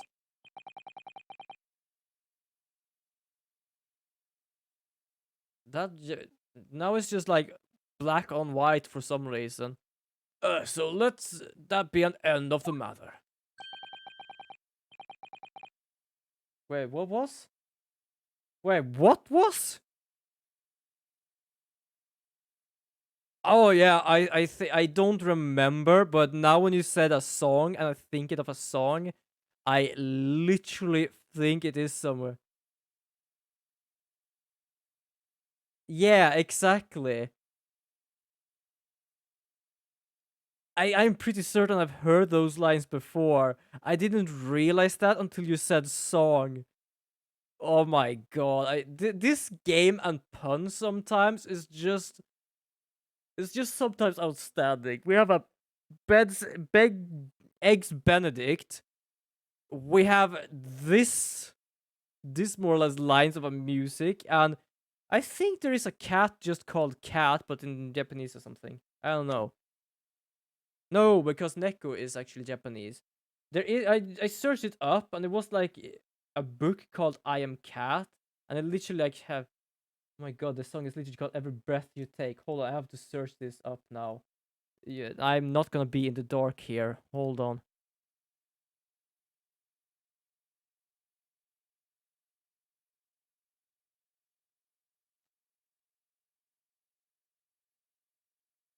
Made by the police.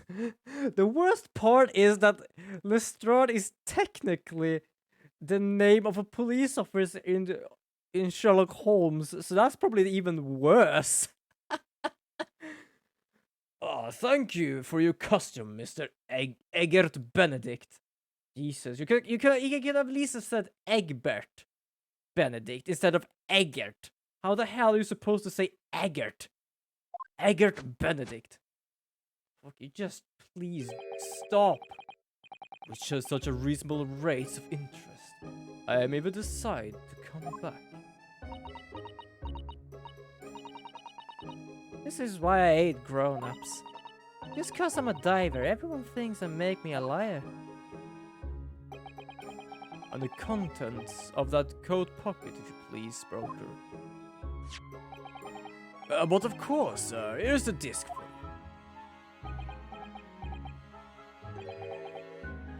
Just this one. Pardon, sir. I was expecting another. That is, I deposit another. Yeah, this is going odd here now. Oh, dear. I regret to inform you, sir, that what was deposited with me was merely the overcoat.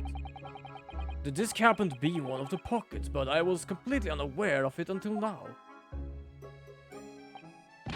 So, Gutterling, you hiding more of what's rightful mine, are you? Sezu, eh? I don't know nothing about it. Yeah, something's very odd here. Very well. Then I shall bid you farewell. Say goodbye to style. What the? Wait a minute, that disc is mine. Oh, Jesus. What do you think you're doing, you little tramp? You have drawn blood, you filthy animal. Oh my, yes, there is blood on the disc. Because of all those sharp little bumps. The man must have scratched his finger on them. I found it first, alright? I mean, it belongs to my old man. So you're not having it. Oi, you, take it. Well, Excuse-moi? If I among it, if I hang on to it, I'll have it off me again, so you keep on all of it. Miss Lestrade, why is this disc so important to her? Yeah, the worst part is there's 2 of these. You there, in the black livery. Hand that disc to me at once, please. No, don't. He's lying. Grown-ups are all liars. What do I do now? How am I going to resolve this? First of all, let's check the goddamn disc. Ooh, what the?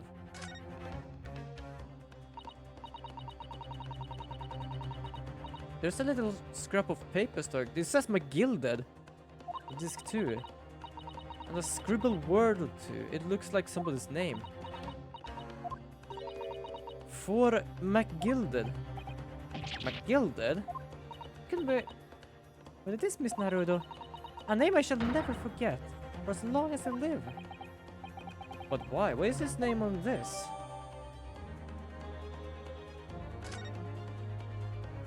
That's interesting. What?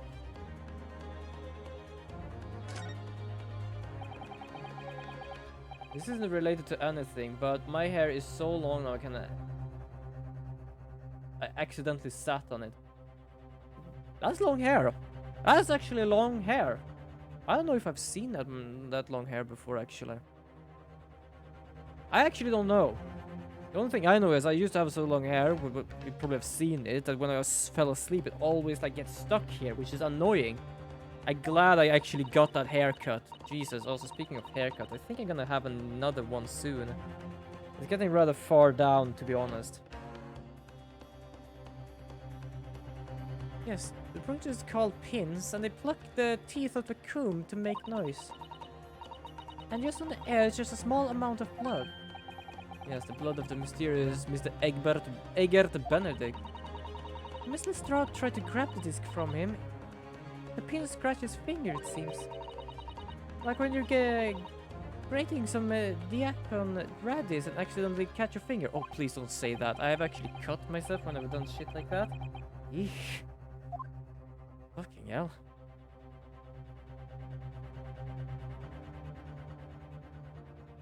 I do love we literally call him Egbert now. That is actually not his name. His name is literally like Eggert. Eggert. But it's so easy just to say Egbert. Isn't it? I think actually is.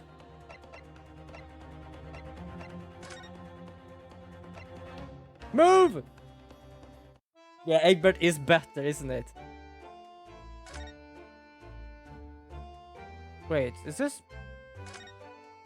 Oh shit, it's just outside of this place. Oh god damn it. Ooh, what the hell? Look at all the different things in the window. Okay, what is that?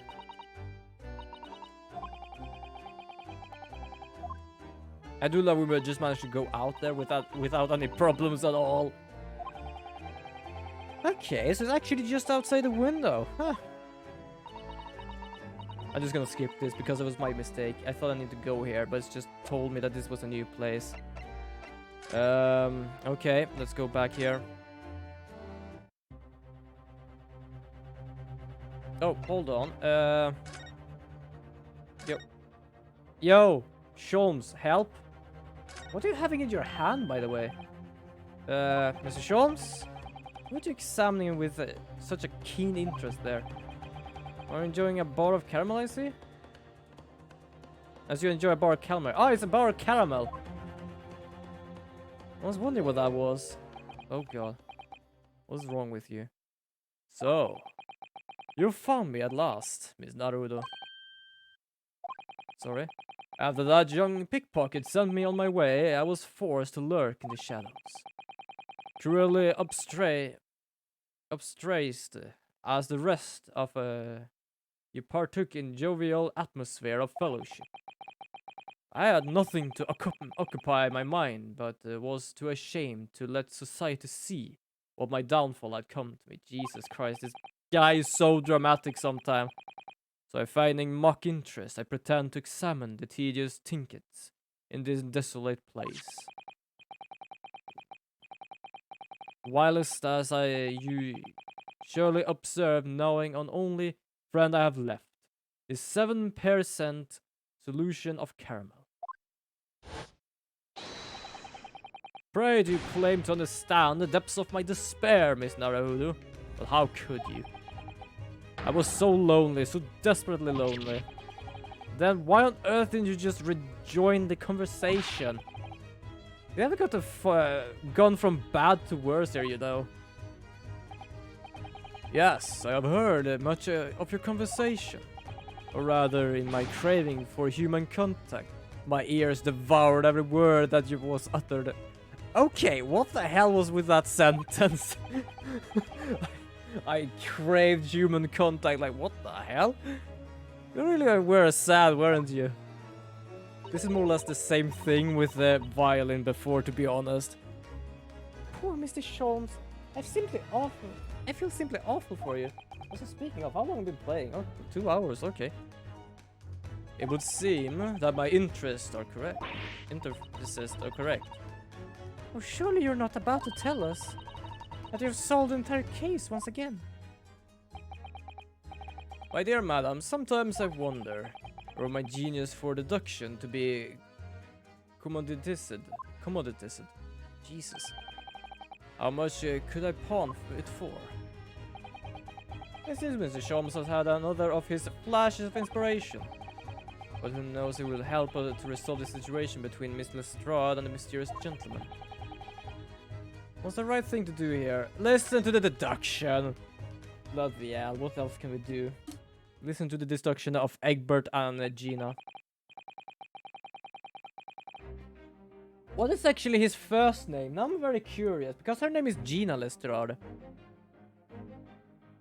Holmes Lestrade. What is his name? Oh! Jesus, it actually is G. Lestrade. Technically, I'm literally just doing Swedish here right now. Hold on. Hold on. Is there actually...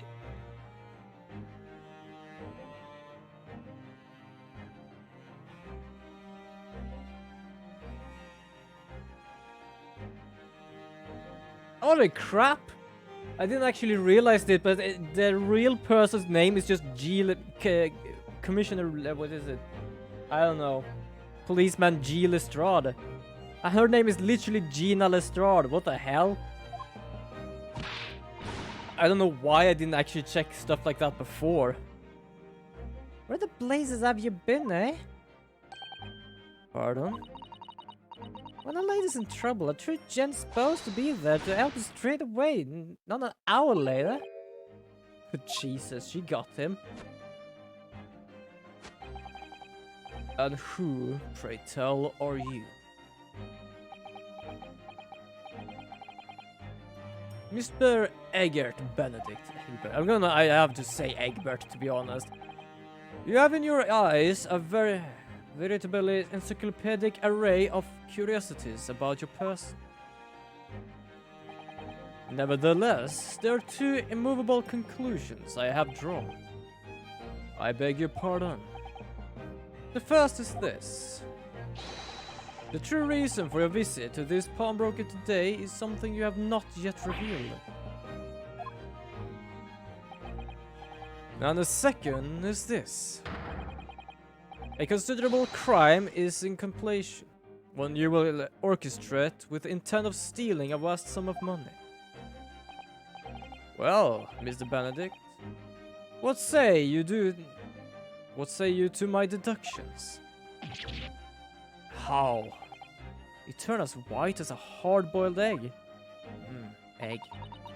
It would seem that once again Mrs. Sholmes has made a flawless deduction. Just who do you think you are, sir? Yo, Dario! Welcome to the stream! Yo, welcome! Welcome you and everybody! Welcome, I'm just doing a bit of voices here for Sholmes and Eggs Benedict here. Hi, Yoko Pokomo! Welcome, hold on, I'm just gonna have to do this because I'm a person, I have to do this manually. There we go. to do that, and I'm also gonna do this. Oh, hold on, that was apparently the wrong button. Yeah, but welcome! I do hope you enjoy this. Turbos. So you have a little turbos. That's nice. Let's go turbos. Oh look, can you not? There we go. Apparently I didn't manage to hit enter correctly. Well, I'm gonna continue a bit with the voices here, but I will be able to see the chat if you have anything to say. Ah, yes, I suppose. That is precisely the panic expression I was looking for. Oh.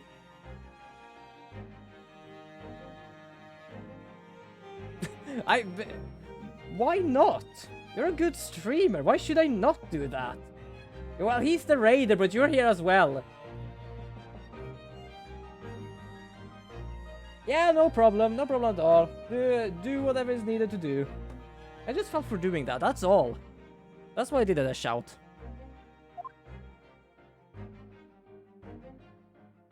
So yeah, it's yeah, no problem at all.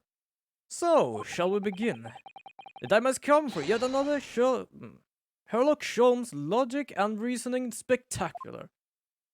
Yeah, to be honest, I feel like more or less many people here seems to be more of a theoretical person than anything. Jesus.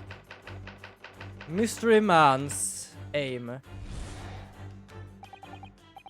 Apparently his name is Egbert Benedict. Which is worse to say, so we say Egbert Benedict. Or just Eggs Benedict, that works as well. You claim to have followed this pickpocket here, having had the redemption ticket stolen from you on the street. But that is most certainly a lie. The truth is something quite different. Oh, hello. You have something in your hand. But often that doesn't mean anything. Let us simply say like this, when he points something out is often very wrong. As revealed by which you hold in your hand. Yes. What brought you to this shop in the first place is the staff recruitment flyer. Yeah, hell no, not this guy at all. The piece of paper in your hand is a staff wanted advisement from this very shop. Yet, even the most observant would soon realize that a man of your appearance has no need of such employ. In other words, there is still some ulterior motive for your actions. Oh, hello. AG. His name is technically AG. So it's not Eggs Benedict. His name is not Eggs Benedict. The cane, which you are unwittingly clutched to your person, exhibits an uncontrovertible contradiction. What utter rot. I've had this cane for many years. What?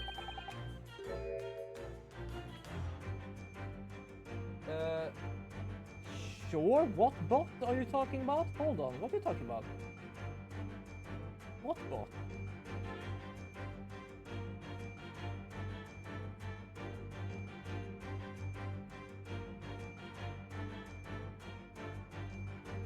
I'm so like uncertain of who is a bot and not, that when you say a bot, I'm like, maybe not.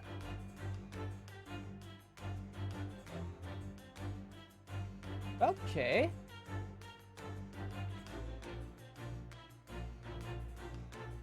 Yeah, sure.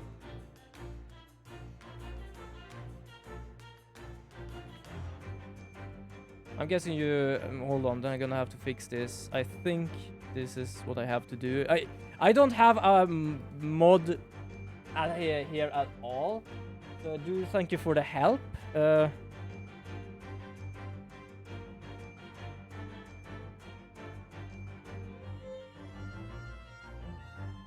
There we go.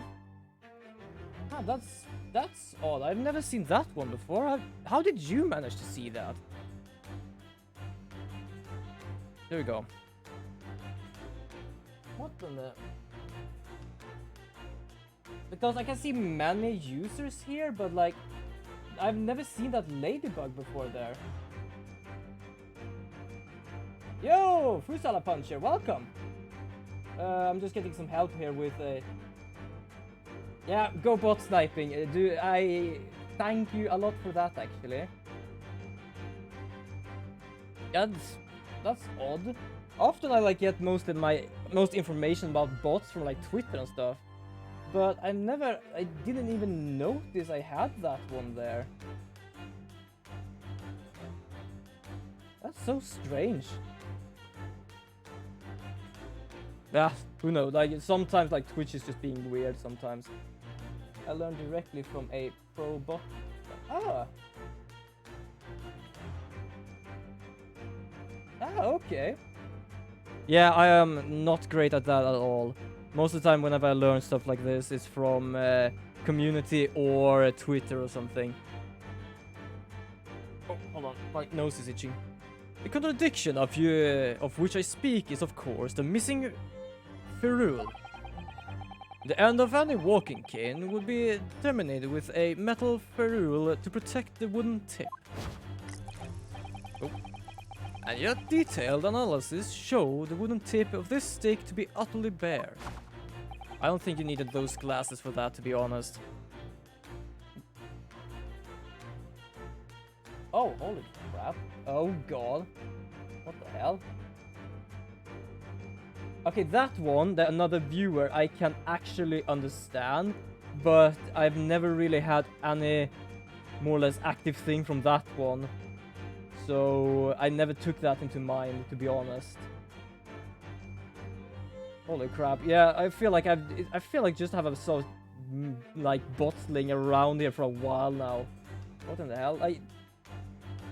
The only one I actually know of is another viewer. The other one I've never seen, I think, in my chat list ever. I'm just gonna take a sip while we're.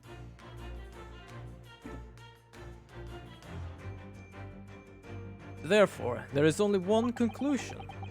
The rod that you hold in your hand, which appears to be a walking cane, is in fact no cane at all. Why do I feel... Recoil, sir? Is something wrong? I feel like this is the first time he actually is right about something. What the hell? And in recoiling, you inevitably facilitate the answer of the next conundrum to present itself. Namely, what is the truth behind this rod you bear? Yes, your reaction betrays the truth.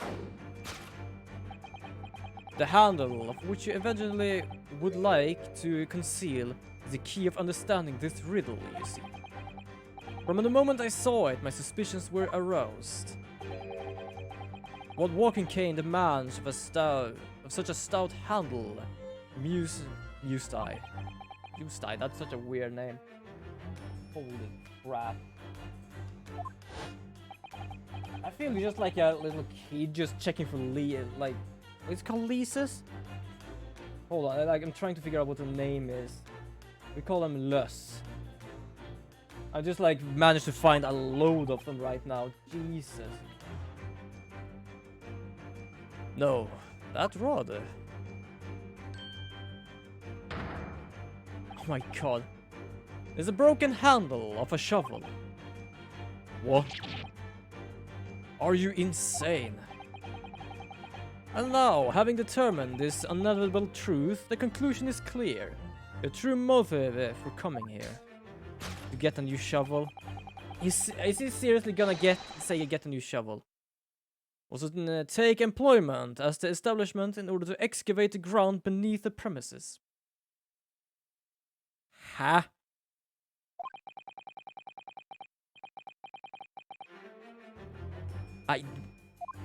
I am... Sometimes this guy... I don't know how to handle it. Great crime. So what is the great crime he's gonna do? Now, Mr. Benedict, let us continue. For we must expose the detail of this elaborate crime you have in the planning. This is utterly absurd.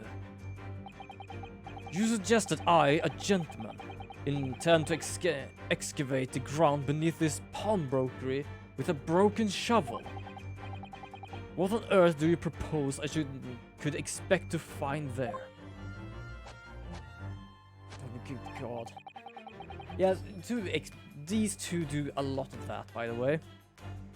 Some long-forgotten treasure, I suppose. Save for such a fancily full theory. What possible reason could I have to do as you say? Oh, but there's an ample reason. As you're only too well aware, Mr. Benedict. Ah, and you're I am not fully speaking English, just for those who doesn't know. Furtive glance is more telling than I could have hoped. So many of these words I've never used in my life, to be honest. What? Let us consider what motive would a man to infiltrate a shop such as this and covertly dig beneath its floor. Oh. Bot and Mobot are both a safe bot. Yeah, I'm pretty certain I know of those two at least. I know of the TP bot. I think I used to use that many years ago, to be honest. Mobot I also know of. So yes, those I know of at least. I feel like I really have to save that site that checks on bot actually. Yeah, that I understand. I understand those two are Twitch toys at least. Yeah, at least those two. But I feel like I have to actually check that site that shows up every single bot and just like go through someday and just like, okay, what's going on here? Just checking. The answer is revealed by the council notice on the counter to which your eyes were inadvertently drawn. Yeah, thank you for the help. Thank you a lot. This letter gives notice of public works to be carried out in the local area.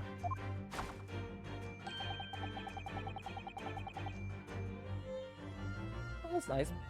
Oh. And according to the enclosed plan of the upcoming sewage works, beneath this shop runs a sewer that adjoins another, one that runs under the bank on the opposite side of the road. That's interesting. This madness has entered the sewers now, has it? By excavating the ground beneath our feet, you would gain access to the waterway that flows in a very close proximity to the Great Vault of the financial institution opposite. What are you? In summary, sir, devised a master plan to pull off an elaborate bank robbery by dint of the underground tunnels. By dint, not din. Master plan? Which brings us at last to the final chapter of this lurid scheme. With what plunder did the thief hope to make off from the underground vault of the bank? Are you quite serious? Having consulted with Scotland Yard some days ago, I happen to know of the answer. But naturally, the answer is no secret to you, is it, Mr. Benedict? I have no idea what you're talking about. Allow me to present a rather interesting piece of evidence. You see, this picture postcard tells us all we need to know. A postcard of the Great Exhibition. I'm afraid you're quite lost me. Currently, this final stage of preparation. The Great Exhibition will soon be underway. And the government has provided extra funds to complete its centerpiece, the Crystal Tower. Funds that currently sits in the vault of the bank on the other side of the road. Pardon?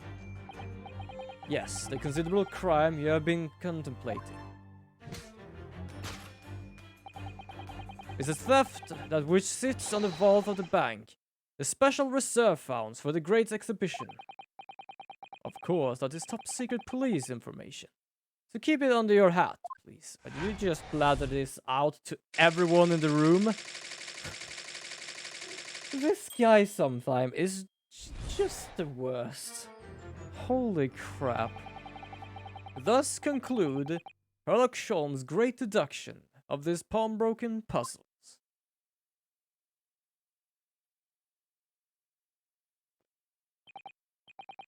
Mr. Holmes?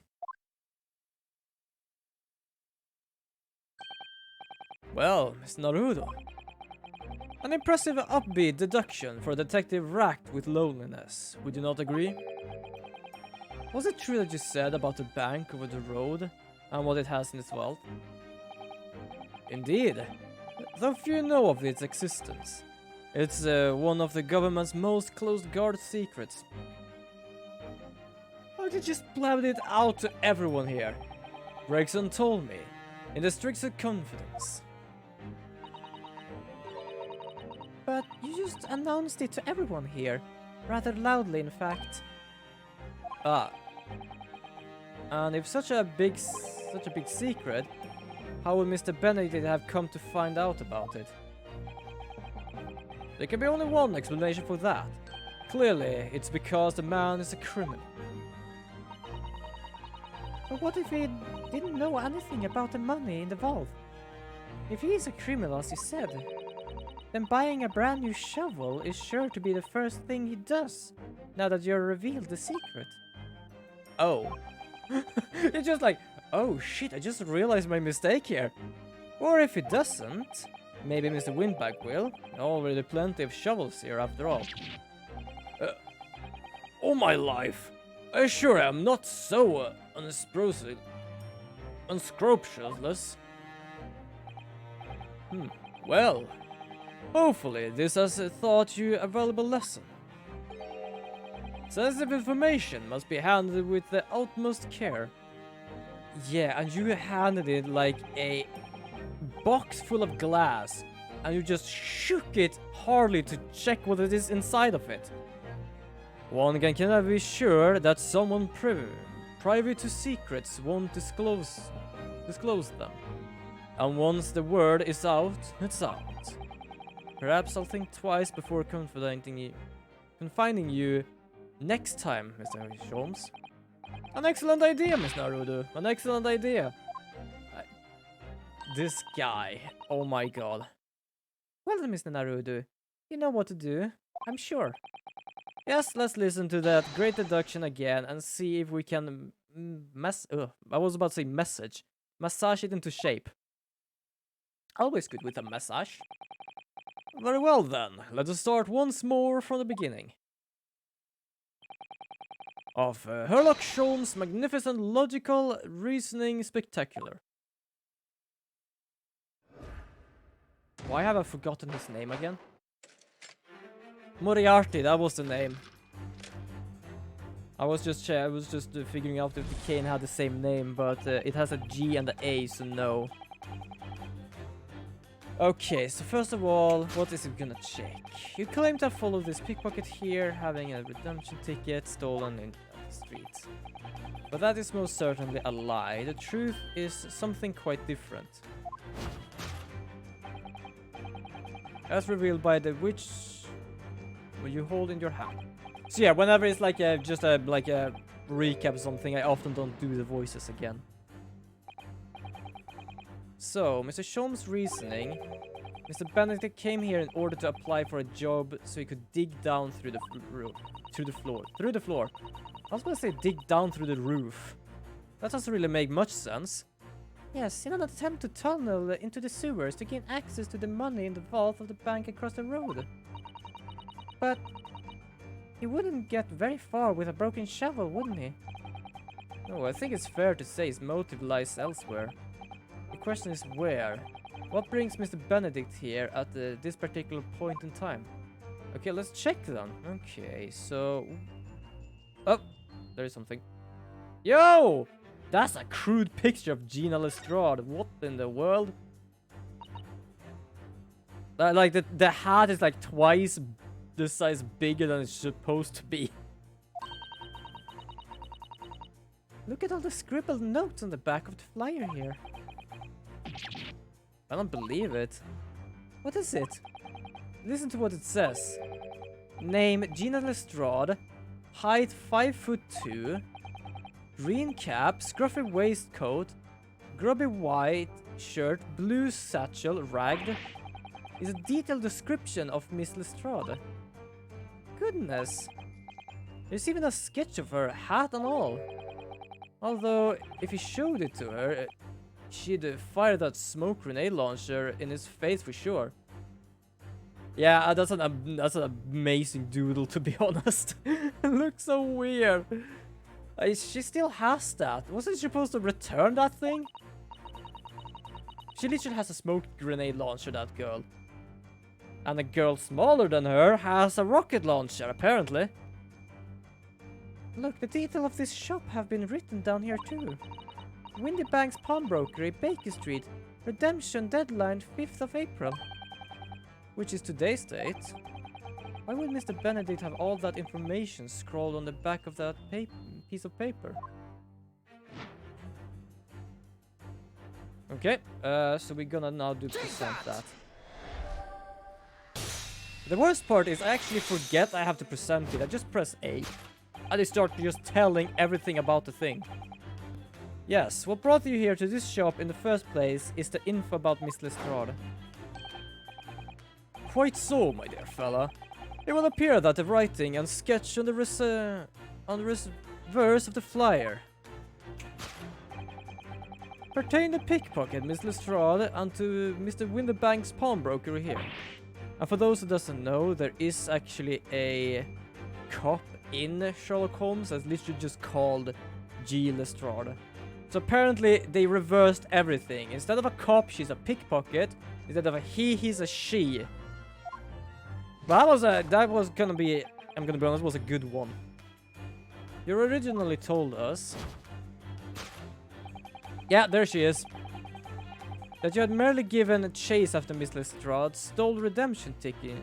Lestrade, wait, that you had merely given chase after Miss Lestrade, stole the redemption ticket from you. Sorry, when I thought you said chase after Miss Lestrade, so that sentence became a bit odd for me.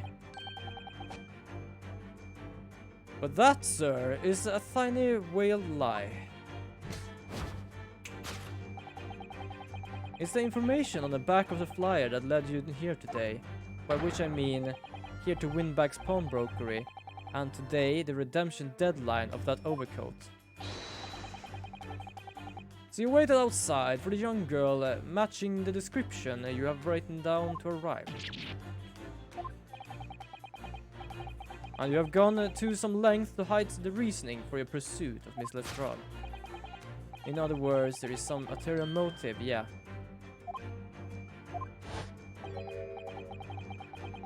So there's something about the cane.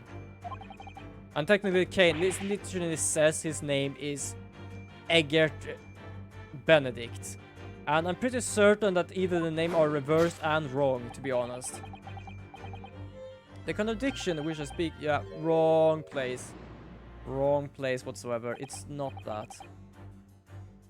What's a ferrule? It's a metal cap commonly found on the end of a cane, Miss Naruto. I actually didn't know they had that. I literally just thought it might just be a little wooden cane. So I wasn't really sure we actually went with all that. Yes, exactly. And Mr. Sholmes is right. Appears to be missing on this cane. But it doesn't actually look broken, does it? No, it doesn't, though the gentleman certainly did recoil when Mr. Sholmes identified the cane as suspicious. In other words, there is some secret about the cane that Mr. Benedict would rather we not know. I think it might just be a sword. Oh, good god, like, why am I, like, focusing on a big head? Is it, like, hiding a big-ass forehead underneath that cap or something?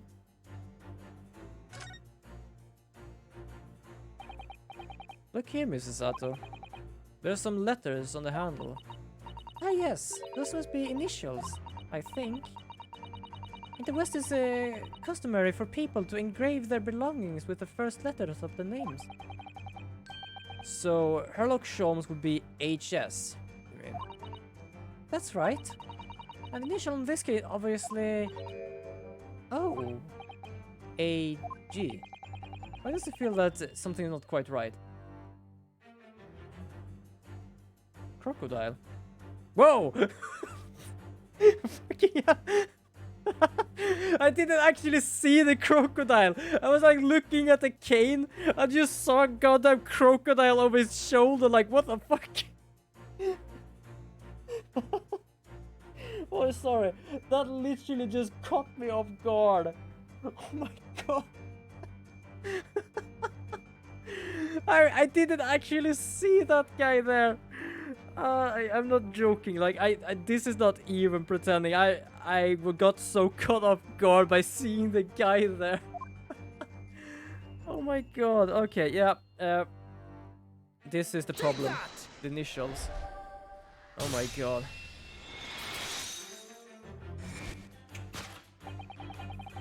The contradiction of which I speak is, of course, the initially? Wait.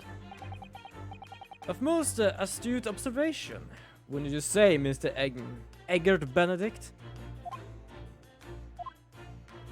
Eggs Benedict. We are led to believe, sir, that your initial are EB. Yet, in most possessive manner, you have in your grasp a cane bearing the initial AG. An incontrovertible contradiction indeed, would you not agree? No, you are wrong. This cane isn't. You said it before that you had that cane for years. So don't try to tell us that you just borrowed it from a friend or found it in the park. Yeah, everyone just finds random canes in the park. In short, I thought you hold yourself to be a gentleman. You have withheld your true name.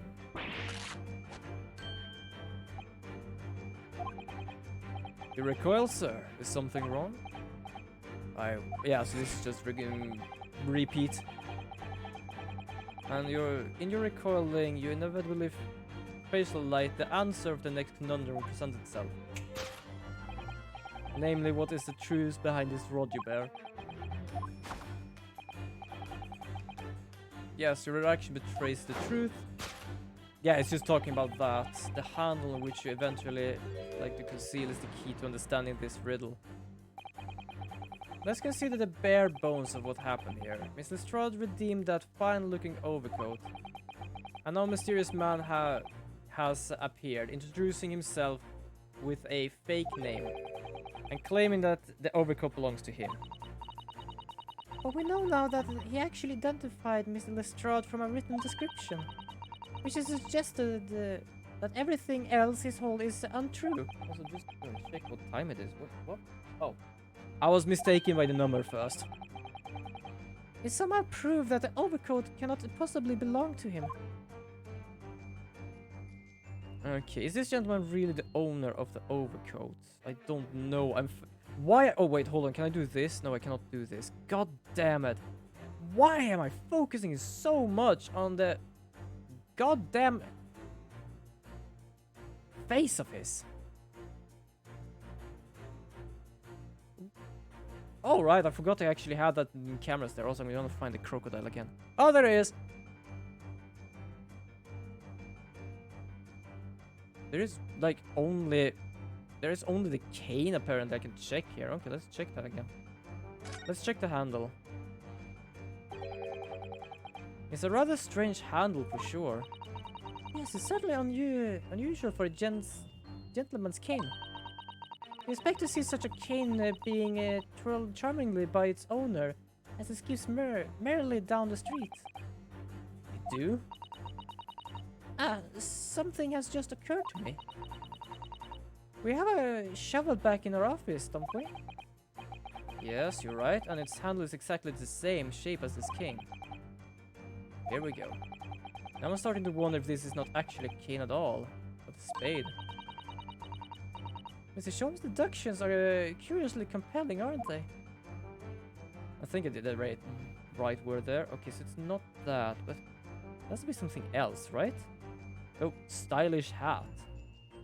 Okay, let's just check the hat. Why not? I've been looking closely at this hat for some time now, and it suddenly occurred to me that a bright white top hat like that might just be the hat for me. You like it, do you? Well, I don't. It's a bit too big and a bit too wide, to be honest. I think I do. Don't I? Well, in that case, you could see if there isn't something similar among Mr. Windbank's forfeited items. After we conclude our investigation, we must focus on the task in hand at the moment. Well, I was trying. It only is like not much I can select here. Can I like... No, Gina's not even there. Is there anything behind I can check? No, it's not.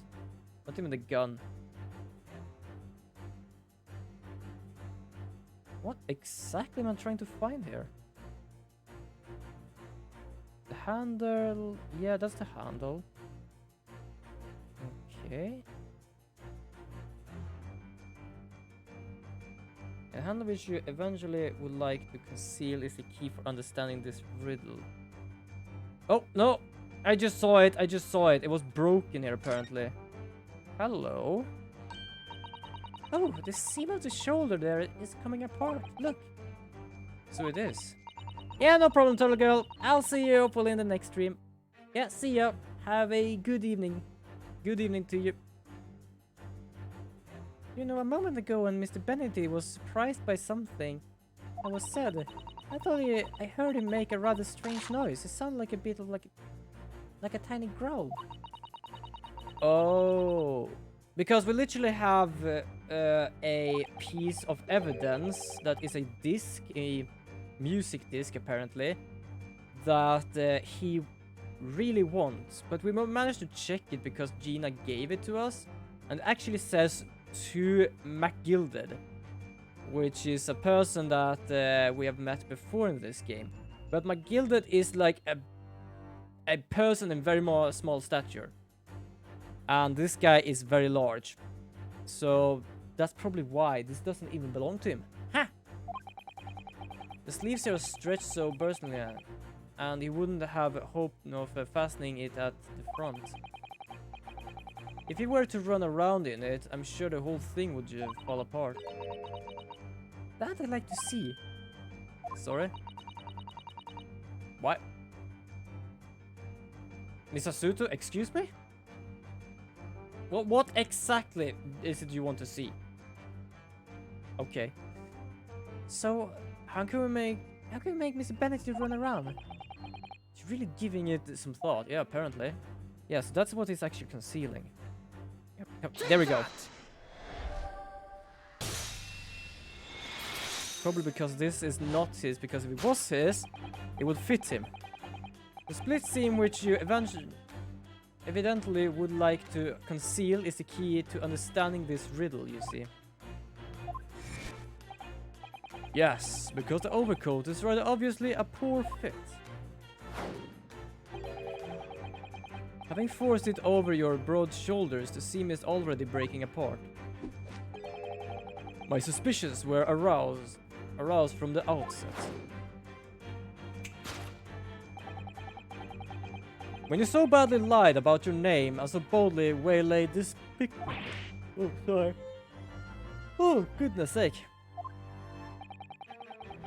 This catalogue of untruth has all been one very specific purpose. To steal the article that a young girl redeemed from Mr. Windman. That was a bit of a twirl. What really irks me is this. A considerable crime I initially imagined has been considerably curtailed. Yeah, it has. To abscond with a redeemed item, yeah, exactly. I tried to leave with it. He wants 2 discs. We have 1 of them, and the second one is in an unknown location. Yeah, let's continue. We must expose the detail of the elaborate crime you have been planning.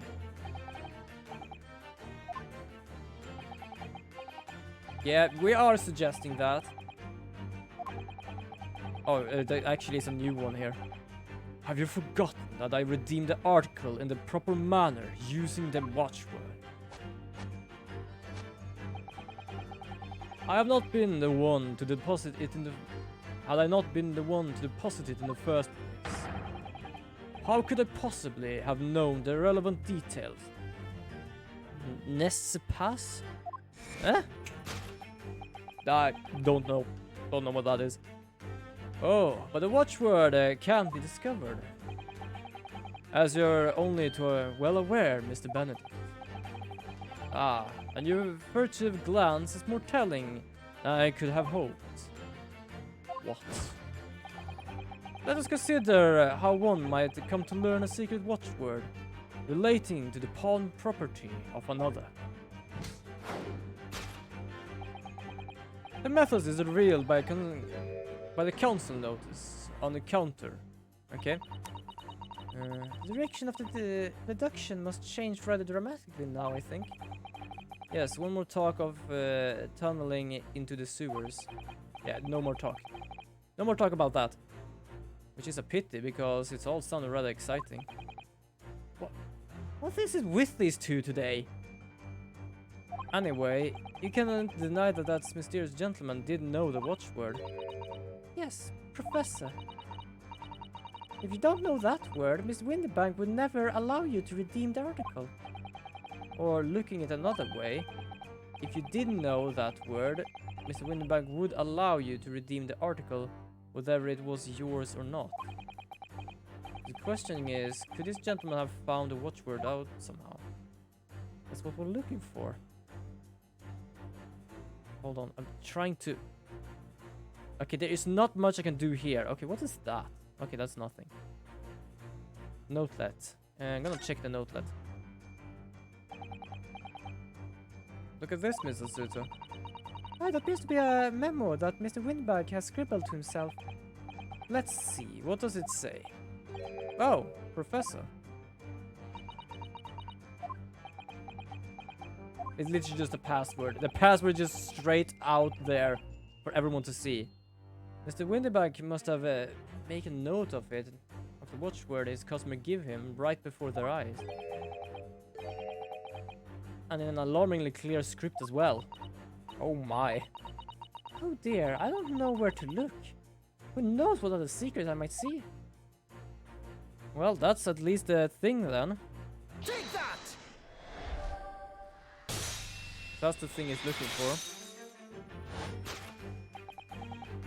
The method is revealed by the notelet on the counter, to which your eyes were inevitably drawn. Yes, the broker here follows the same procedure whenever the customer comes to redeem an article. He asks the customer for the watchword and notes down the response uttered on the notelet he has to hand. Then he consults his ledger and confirms whether or not the watchword matches that of the article in question. I would expect nothing less of a diligent pawn. But this diligent clearly has its disadvantages. What are you talking about? It is increasingly apparent that you were present in this shop before your accusation against Miss Lestrade. Oh, sorry, wrong voice there, by the way. In all likelihood, you followed her inside and then observed her talking to Mr. Windybank. When the diligent broker made a note of the watchword as his common practice, you observed him with writing the word professor on a notelet beside the ledger.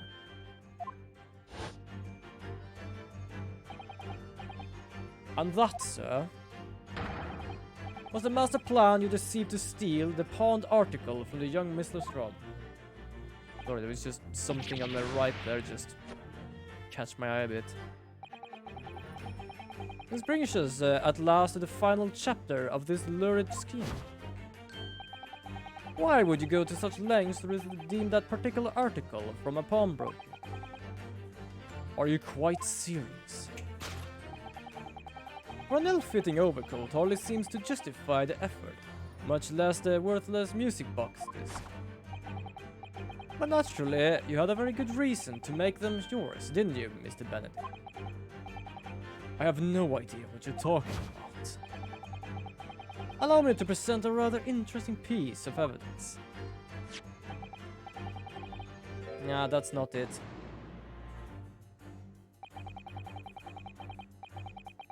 The article we're talking about is overcoat on the music box disc that was in the other pockets. Which according to Mr. Windybank isn't even worth a penny. And yet this man went such lengths to steal them. Why? I wonder if perhaps we already have the evidence we need to explain it. Yeah, we have. I told you before that we actually have the disc for this. There it is. Take that! That's the only thing we have, so yeah, not much we can do about that anyway.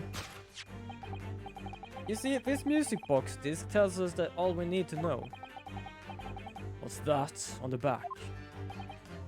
It reads for Mr. McGilded. Yeah, that's Mr. McGilded. Ah, Mr. Magnus McGilded. The unfortunate philanthropist who perished in curious circumstances in the Old Baileys 2 months ago. Yeah, we literally managed to somehow try to defend him in court. And mysteriously, many things disappeared and appeared, like blood splatter, the stuff that was supposed to be stored in the carriage and stuff, and he walked free with a rather maniacal laugh. And after that, apparently, the carriage was on fire and he was inside of it. So yeah, that's something. A prominent man in London, though his loan-mongering demonstrated a distinct lack of scruples. So, you're an associate of his, are you? Or perhaps a subordinate? Mr. McGilded was a man of unusual small stature, in fact. He was precisely the size of that overcoat that you squeezed yourself into. The true identity remains shrouded in mystery, Mr. Eggert Benedict. But the final conclusion here is crystal clear. The reason you came to this pawnbroker today.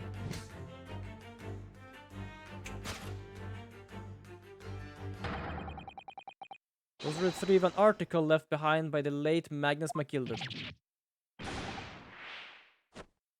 And a twirl again. There's so many people in this game that does those things. It's this guy, it's Sholmes and another Japanese fella from the last trial. They do it so often as well. Well, that was done. So, are we gonna give it to her now? Well, who actually owns this then if he's actually just... well, not here anymore? Well, Mr. Magnus McGilded. Not a name I expect to hear in these circumstances. Well, you're rather silent. Mr. Sholmes, I'm afraid there is something very troubling on my mind. Pray tell, Miss Azuto. Well, according to what Miss Windbag told us earlier, today was the final day on which the coat would have been redeemed, was it not? Yes, ma'am, that is correct. Today would be precisely 2 months since it was first deposited. Well, today is the 5th of April, so 2 months ago today... Oh, I probably did the wrong voice there. It would have been the 15th of February, sir. That's right. It's all carefully recorded in my ledger.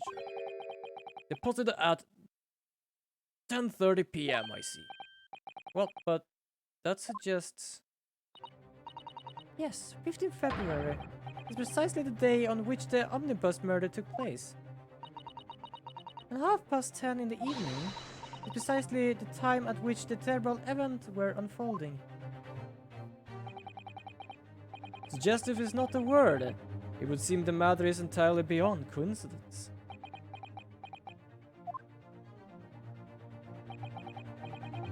You are, of course, at the liberty to make whatever outlandish deductions you have choose.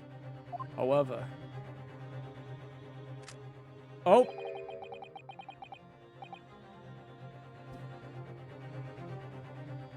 I did not plan for that one. I did more or less plan for something like that before, but that more or less just took another turn. Where did you get... Don't tell. There was actually a gun on the desk before. Did you just take that? Also, what did you say?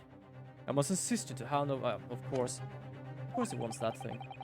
It would be a terrible shame for you to return to your native land, boss. Well, I don't really want to.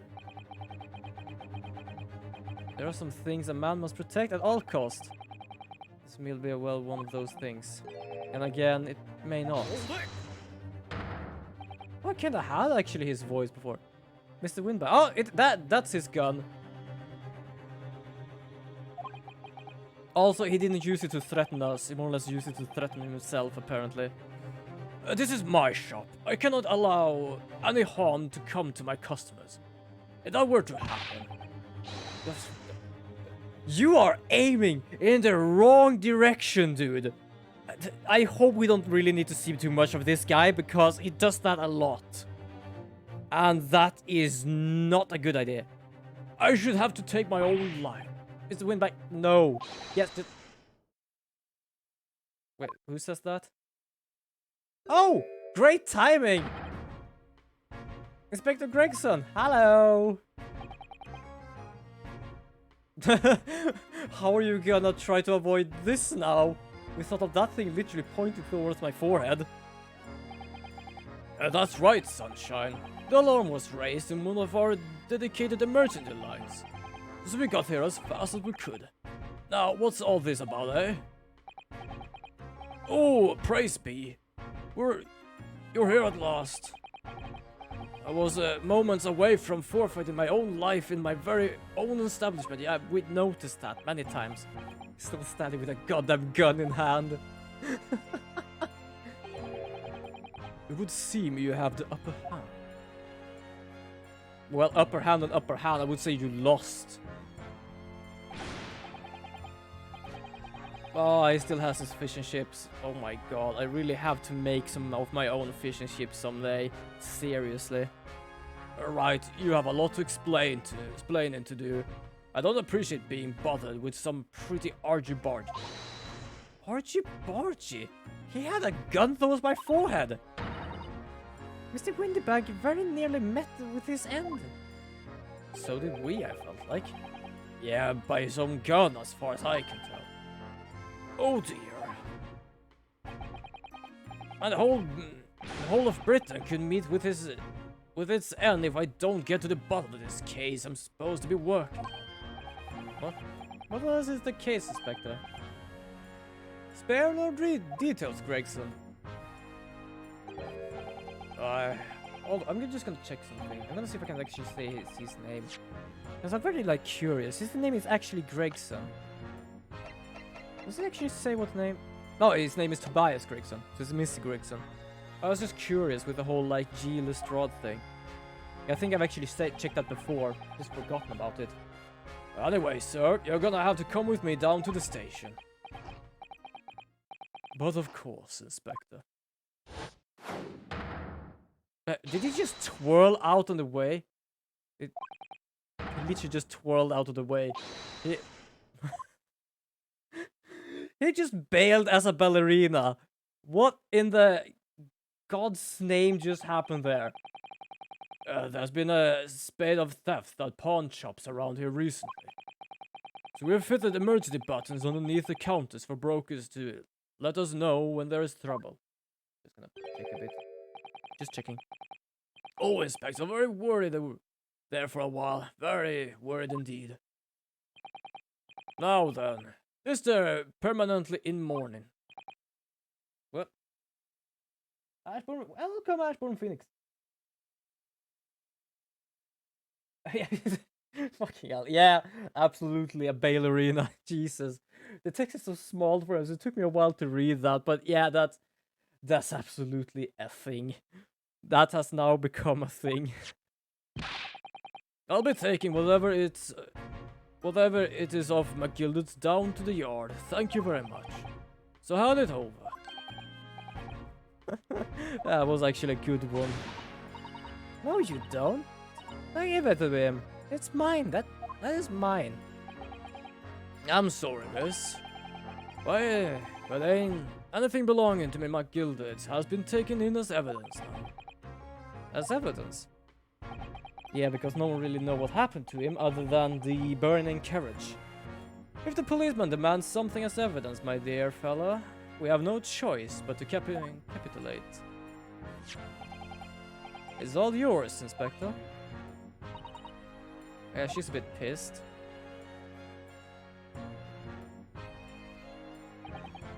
And so, we handed Mr. McGilda's disc over to Inspector Gregson. And we're summarily turfed out of the shop and onto the street. Great. Great. To be continued. Yeah, we still have time to continue. We do have time to continue.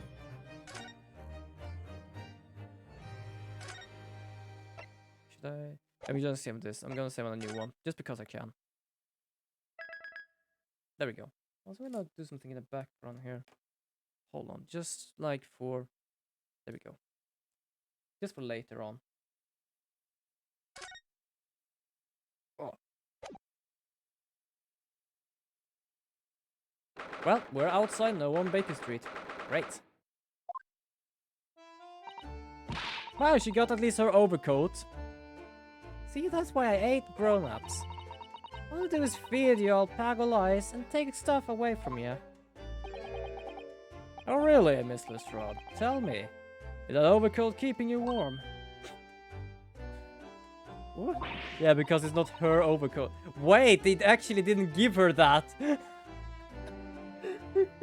Oh god, she just took it. Oh no, they did let you keep it. Okay, good.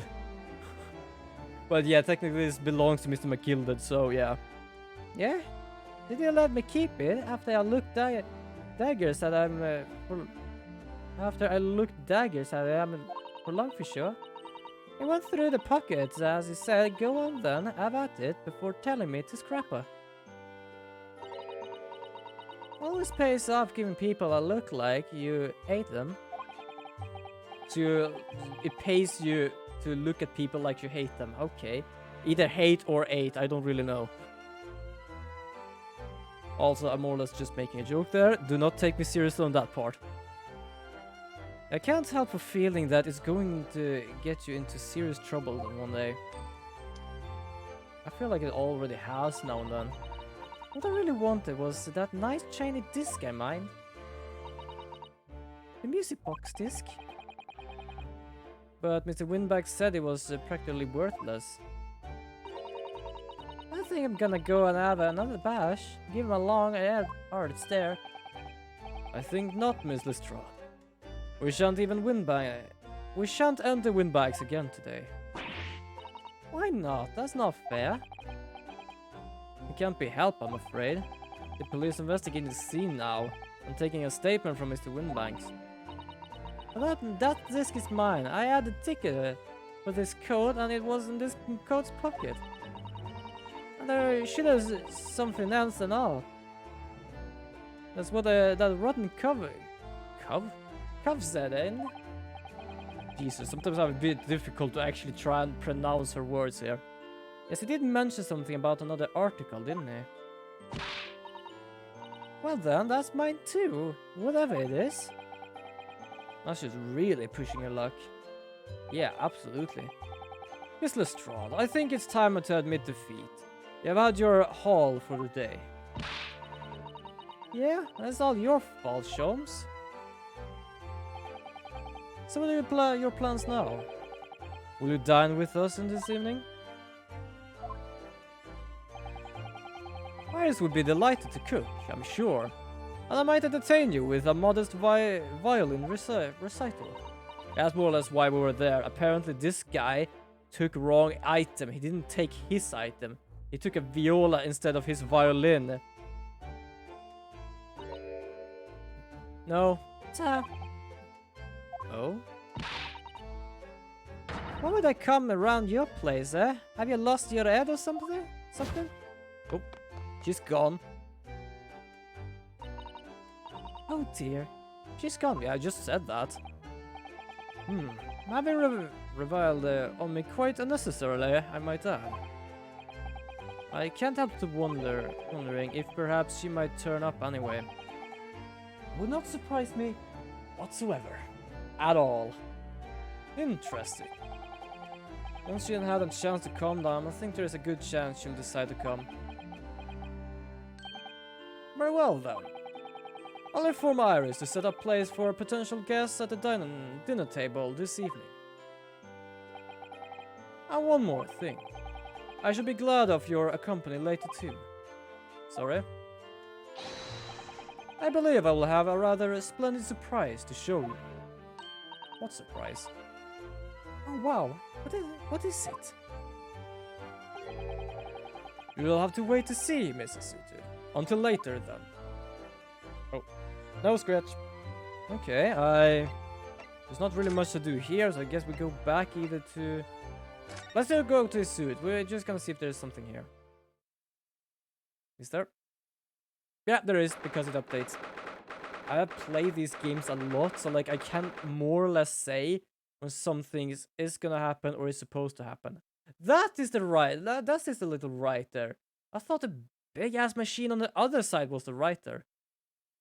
Also, this place is adorable. Ah, Susie, Aruno, come in, come in.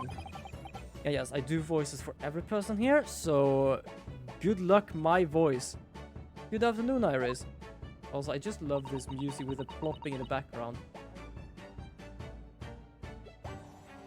I just love it. Thank you so much for breakfast this morning. Oh, don't mention it. Goodness, look at the time already. Busy as always? I am. I'm preparing everything for dinner this evening. Already? You're obviously cooking something special, are you? I'm still trying to figure out why she's staying here. I don't really understand that. There comes the pop. I was waiting for that. I was waiting for the pop. I really love the pop in this music. Not even a joke. But yeah, apparently they have no... Sholmes and Iris here has no relation. Also, technically she's supposed to be Dr. Watson in this one. But, like, they just live together. These two lives together. I don't know why. I'm trying to figure that out. Other than I think she said something about, like, good expenses then. Just sharing the rent and stuff. But, still. Yes, after all, we have a special guest joining us. Well, that's at least her small gun. She has a bigger one than that. Yes, it is. Go on. You'll never guess. Look at those little eyes of her shining. I'm more or less focused on the gun for some reason. Oh dear, it's an awkward when you already know the answer, isn't it? It's Ginny! Isn't that exciting? Oh, what a surprise. Yes, that's wonderful news. Oh, Iris seems to overjoy that idea. And she seems to like her, even though she stole one of the experiments from here. I can't wait to learn some pickpocketing tips from a real professional. Excuse-moi? Okay. Oh yes, that sounds like fun.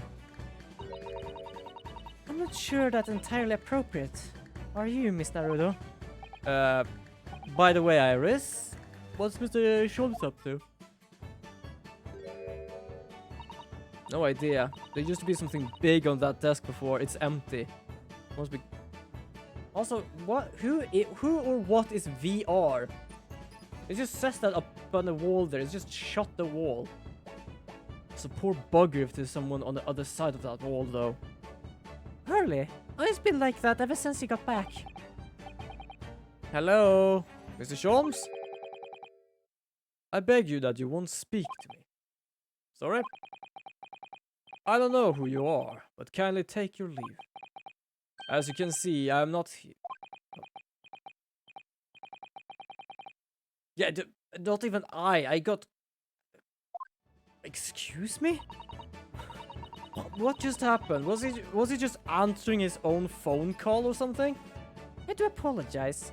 When he gets like this, he's completely oblivious to everything. Apparently oblivious about him being there as well. Or at least he wants us to think so.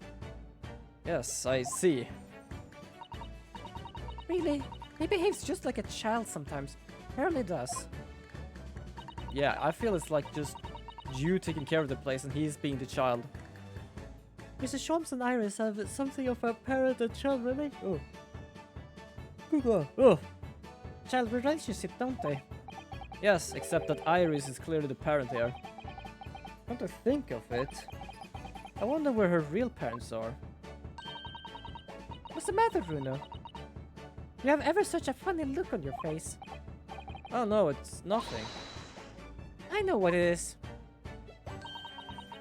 Why does this girl live here with Sholmes, you're wondering? Am I right? Also, she's much better at deductioning than Sholmes is. So, yeah, how did you know? Oh, Bruno, I can read you like a book. I think I actually did something like that last time. Don't worry, you can ask me anything, I don't mind. Well, let's ask her then. Converse? Just checking. I can converse a bit. So, by Jeannie, you mean Miss Lestrade, the young woman from Mr. McGillis' case 2 months ago, right? Yes, who also stole my experimental smoke grenade launcher. Why do you, why does everything you have look like a gun? She has that small thing, she has a grenade launcher, she has a rocket launcher, and she has a cat door flapper that literally looks like a gun you put on the door to create a cat flap. Like, everything she does more or less looks like a gun. Who were your parents? And now we're the best of friends. Oh, what a lovely tale. Yes, now if I bump into her on the streets, she runs away as fast as she can. Yes, the best of friends. Oh. And I chase after her down the back alleys. Illustrates the idea of friendship. Yeah, a bit. Sounds lovely. And then I let her have the latest color of smoke grenades I've developed. Wait, so you actually let her keep it? There's so many beautiful colors in the world. Ginny wants me to make a whole rainbow. I suppose this means you let Miss Lestrade keep the smoke grenade launcher, have you? Yes, that's right. Okay. I got bored of it anyway. Harley always reacts the same way when I shoot him with it now. What? Okay. Yes. Oh, I can't wait for Jeannie to arrive. It's been so long since the last time she came over. Oh, no. Well, I'm like waking up early for school, so if you're wondering why I am like this, it's because it's 8 o'clock in the evening here. Also, yes, I'm not like many other people, like, for example, my classmates and others, that's like up to like 11 or 3 in the morning for some reasons. I'm not joking, like, my head and schoolwork, it more or less just cannot connect around like 5 and 6 in the evening. I'm so excited. Also, especially now with all the like DirectX 11 programming. Jesus. Now I'm trying to understand how to rotate a goddamn square. And now try to rotate it at 45 degrees. I have no idea what it's trying to do. If I rotate it 45 degrees, it becomes like this. And a bit skinnier and smaller. And if I take 44 degrees, it becomes a square. And not a rectangle. Like, I have no idea what's going on in my code right now. But that's not even fixed yet, so there's still some stuff to do there. I'm gonna ask tomorrow in class, to be honest. Well, it does cross my mind that, and where are your real parents? My mommy and daddy aren't with me anymore. Which way do you mean it? Because there are actually some times when they are... Mommy passed away when I was born. Okay, so you mean it that way. And around the same time, my father... Well, he had to go to a faraway land because of one of the causes he and Shirley were working on. Oh, cases, not causes, cases. Jesus. Wait a minute. Did you say he and Hurley? Okay, so that's why you actually live with him, because he actually more or less owes this to his partner. Yes, Daddy and Hurley were always solving mysterious cases together. Okay. Interesting indeed. That's interesting. He wrote them all up in his diaries. That's what's in the metal chest over there. Really? He recorded them all? Well, such a father, such a daughter, I would say. So, you mean it's true, Mr. Sholmes really did have a partner? With whom he tackled some of the most taxing cases? Taxing? That's an odd word to have there. Oh yes. I mean, it's always nice to have one, isn't it? So Mr. Sholmes' partner was your father? Exactly. Hurley told me I wasn't allowed to look in the chest. But that's only made me want to look even more, so I opened it up. And found out your father's memoirs. Yes, so I asked Hurley, who wrote these? He nearly fell off his chair. But then he told me that when I found out that the author of all those...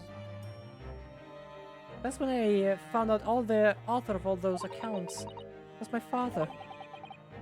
So Iris' father was Mr. Sholmes' partner. So who was he, Adam? I practically lived with Hurley all my life. I was tiny when he took me in. So it came as quite a shock. When Hurley told me he wasn't really my daddy, I mean...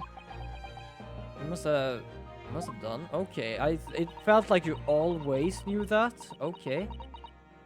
I wonder what Mr. Sholmes chose to tell you at such a young age. Well, it says it because he wouldn't have been able to hide it from me. Oh. Yeah, it wouldn't surprise me. She is like very good at stuff like that. Well, having lived with Hurley all these years, you might say that his ways have rubbed off of me. True, absolutely. There are some things I can just see. Especially lies. I almost know when people are lying before they open their mouth sometimes. Right. Anyway, I was so fascinated when I read Daddy's diaries. That what inspired me to write Adventures of Sherlock Sholmes, actually. I always assumed Mr. Sholmes simply told you all those thrilling stories. Oh no, hardly hopeless like that. He forgets everything. As soon as he solved a case, it all but vanishes from his mind. Oh, I see. The other day it was so embarrassing as usual. He totally forgot about the case he just solved. The very next day he gathered together all the people involved and proceeded to solve the case again. Well, that's a hobby. It was quite a shock for everyone. Because they that again, like, what the heck? You share your father's surname, don't you, Iris? That's right, Wilson. That is Dr. John H. Wilson. I learned from diaries that he's a doctor of medicine, you see. That's what prompted me to study and study, so I could earn a doctorate as well. Or his father, who went to some distant land, and is a doctor by the name of John H. Wilson.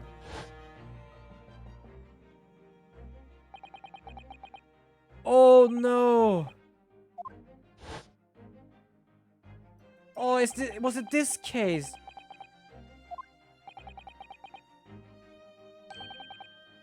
Oh no! This is the first case ever! We literally got... We were the suspect of this one because of the recently written alliance between Great Britain and Japan. They were like, there was only one British person there other than the one that died. And because of the whole like, don't want to involve any British person, they counted that one out. So I was the person that was actually counted as the suspect in this trial. Oh no. That's so sad. I forgot about that name. That's right. Visiting professor of medicine. at Imperial Yume University. And the man who, in the most bizarre circumstances, lost his life just before we left Japan. No. Yeah, Miss Asuto, you... Yes. Perhaps we shouldn't pursue this conversation any further at this time.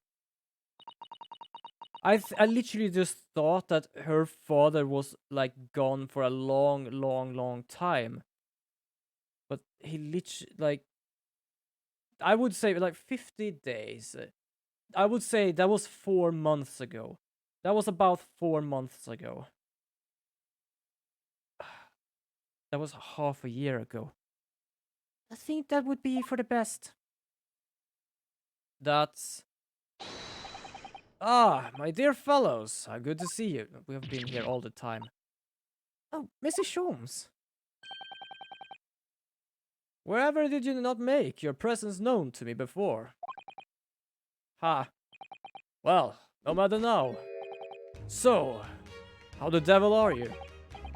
We've been with you for most of the day, and we just realized something very saddening. Goodness, really? Do tell me, Mr. Sholmes, is your violin unscattered? Hmm? My violin? What are you talking about there, madame? Never mind that now. I have something far more interesting to show you. Yeah, we literally just went to get his violin because he took the wrong one. What the? Did you nag that or something? I was literally just scratching my shoulder and it just stopped working for a moment. What? Oh, another music box disc. Not another disc, Mrs. Sutter. This is the one Gregson demanded with hand over evidence. Mr. McGilded's disc. How did you nag that one? Then, what's going on here? You know, at times, Miss Naruto, I think that though I have an undeniable turn of detection, I may well be more adept at larceny. Oh, that would be wonderful, exciting. I be your pickpocketing assistant. Oh, good God, don't give him any ideas. Aruna could be your go-to lawyer if we ever got caught. Right, yeah, we are lawyers, so that would help, probably. But Susie has such a beautiful handwriting. She could write all her menacing crimes notifications. Sometimes she is in her own little world. Yeah, probably best to just do that. Everyone here seems to just enjoy that. But unfortunately, we have to check that out next time. Because it is actually 8 o'clock. Alright, I cannot do that with this.